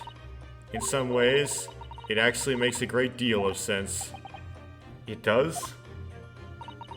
10 years ago is when my father returned to Japan after his extended study tour in Britain. And prior to his return, where was Dr. Miko Toba engaged? Ah, of course. He was an assistant in Dr. Wilson's laboratory learning about forensic science. As an assistant, he would have aided with the dissection work, making detailed notes. Right, we know he was there. Which would be assembled in the full autopsy report. Once the work was complete, the head coroner would check the contents and put a signature on the document. Right, that's fine. The reason why... that's not the problem. The problem is that the handwriting matched the case notes of the person who worked with Mr. Sholmes. The problem is that would make Professor Mikotoba Watson, basically. In other words, the only writing of Dr. Wilson's in the report would be his signature at the end. I see. Cyrus got the wrong end of the stick, you mean? She saw that and assumed the whole report had been written by Dr. John H. Wilson.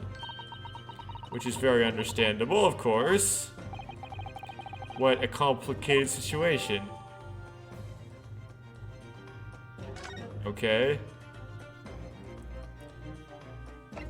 And that's the weird one. Thinking about it, most of what we know about you, Mr. Sholmes, comes from the published stories of your exploits. Yes, the adventures of Hairlock Sholmes, written by Iris.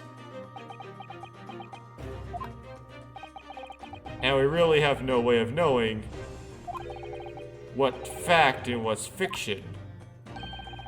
Most troubling for you, my dear fellow, I'm sure. So what about the supposed partner of yours? Did he really exist or not? Ah, you've come straight to the point, I see. And please come straight to the answer. I believe Iris explained it in one of her installments. It was a trusted comrade and the only person I could truly have called a friend. And did this partner of yours truly make a record of all your cases? Are his notes really stored inside that metal chest? Absolutely, my dear madame. Absolutely. So, where's your partner now?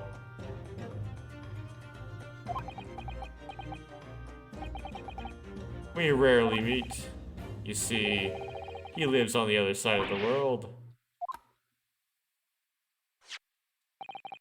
But if this autopsy report and the records of all your old cases were pinned by the same hand, and if the autopsy report were written, though not signed by your famous partner, there would be only one logical conclusion.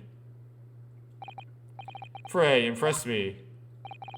Your partner would have to be Yujin Mikotoba. In other words, Miss Susato's father. Upon my word, Mr. Naruhodo, yes? You are coming along wonderfully. You have hit upon the method at last. You finally grasped the art of deduction. You mean to say... Allow me to introduce you to my great friend and partner, Mikotoba.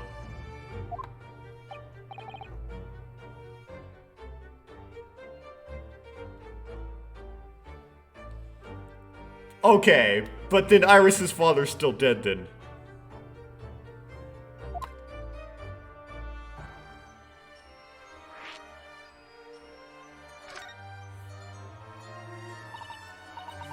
Does this mean that you're the real Dr. Wilson? No, my dear. I'm still my old self, Yujin Mikotoba, your father. Oh, of course. This is obviously too much for Susato-san to take in. I must say, though, how my old friend has attained worldwide celebrity as a great mystery solver is the greatest mystery of all. I still remember the first time we met. Pray remind me, what was it again, Mr. Mikotoba? 16 years ago, Sholmes. Ah, yes, quite, 16 years ago. I just arrived from Japan with Shishiro and Genshin. I was in search of lodgings close to the hospital, some comfortable rooms at a reasonable price. But rents are devilishly high in that particular area. That's right, so I decided I needed someone to share lodgings and the expense. And was fortunate enough to be introduced to Sholmes, who found himself in a similar situation. I was a callow fellow back then, a mere shadow of the great detective you see before you now. I was working at the hospital chemical laboratory at the time, indulging my curiosities for little gain. And the situation of our cohabitation led to us pursuing cases together, you see. Hard to believe. It was a mere 6 years ago. We had a great many adventures. But in the last year of Mikotoba's stay in Britain, infamous cases presented itself. That most infamous of cases presented itself. The case in which you have become rather familiar yourself. The Professor killings. Right, the Hound of the Baskervilles. After the trial, Seishiro and I were summoned back home. Hardly surprising, given the circumstances. So there you have it. And as you know, all the details recorded by my trusty chronicler remain in that metal chest. This is just amazing. Professor Mikotoa really is Mr. Sholm's famous partner.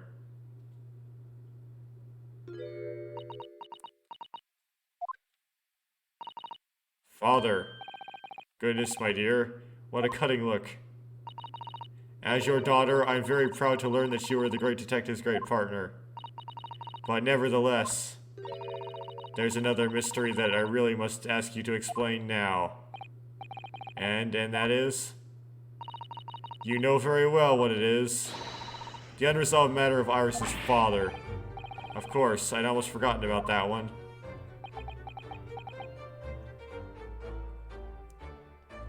Right. She didn't know who her...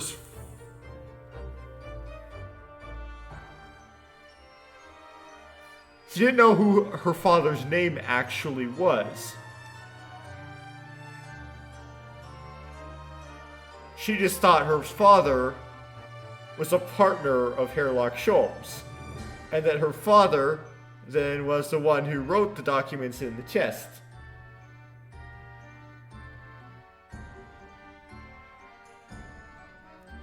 Was that really true? Is Iris's father just some random person? Just a rando? Yeah, A is just some random person. And could be anybody. Or it's literally Mikotoa himself, and he cheated on his wife in London. I should have seen this coming, I suppose.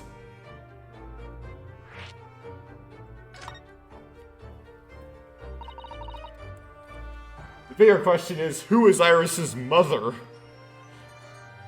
Iris told us that all the notes about the great detective's adventures that are in that metal chest were written by her father. Is that correct, Mr. Sholmes? That is indeed what I told young Iris. But if you're Mr. Sholmes' partner, father, and you wrote all those case notes, how do you explain why Iris's hair is pink? Then Iris's father must be you. Ah. On my word, Miss Susato. You are coming along wonderfully as well. You too have hit upon the method at last. You finally grasped the art of deduction.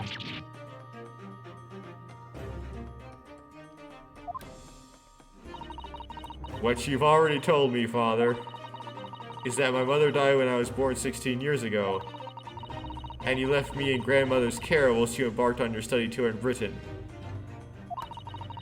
And I've always accepted that. But all this about Iris. Oh, there it is, Sato-san's ice-cold stare. Okay, so he would have cheated on his wife, literally, because she would have been dead. He just fornicated.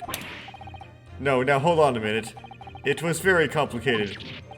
I mean, it's not really what you think. And perhaps you'd like to explain exactly what it is. There it is. Now the eyes go from ice cold to red hot just before she... No, really, you've got the wrong end of the stick. Sholmes, say something, man.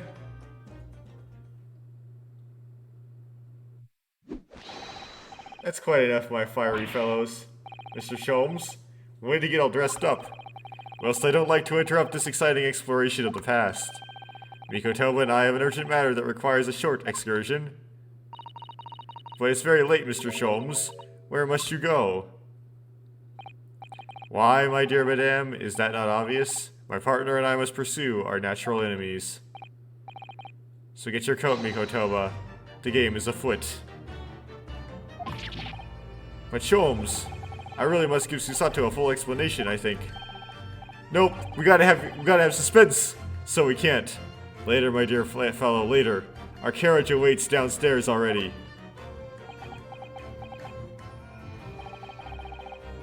You haven't changed one iota, have you? I mean, really. I visit our home after 10 long years, and when I opened that chest in a fit of nostalgia, I quite inexplicably passed out. And as if that wasn't enough, when I eventually regained consciousness, I plunged straight into all this. Father, please. Go with Mr. Sholmes now. What? I've no doubt that whatever happened, you were acting in everybody's best interests. I trust you, completely. Susato? And sending the great detective and his great partner off on renewed adventures together is more than I could have hoped for in my wildest dreams. Very well then, we'll speak again later. So, I believe your own work is done for the day. I wish you the best of luck for tomorrow. It's a new sound piece of the soundtrack here that's like Sherlock Sholmes' theme, but like souped up. Yes, Naruhodo, good luck in battle and in reaching a decision. A decision about whether to go back to Japan, I suppose. So much happened that day that I barely knew what to do with myself. It would only be later that I'd come to realize how amidst the chaos I'd unleashed were all the clues I needed to finally unearth the truth. And that all the turmoil was necessary to give me the resolve to see everything through.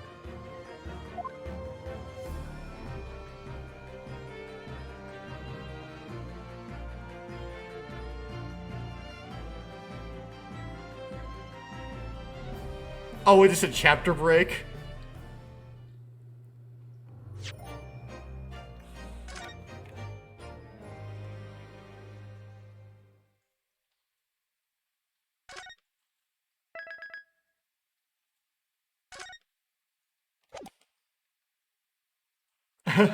The chapter break in the middle of a case. So that's... Okay. So that's what confused me. So now I know for close to, like, certainty who the culprit is. And it's Male Strongheart. Now it can be Male Strongheart. All the contradictions are cleared up. Because the final chapter is really just an extension of chapter 4. Way to trick me with a split case among the chapters. That's not how the chapters are supposed to work. Well, we'll go about this and nail the big boss later.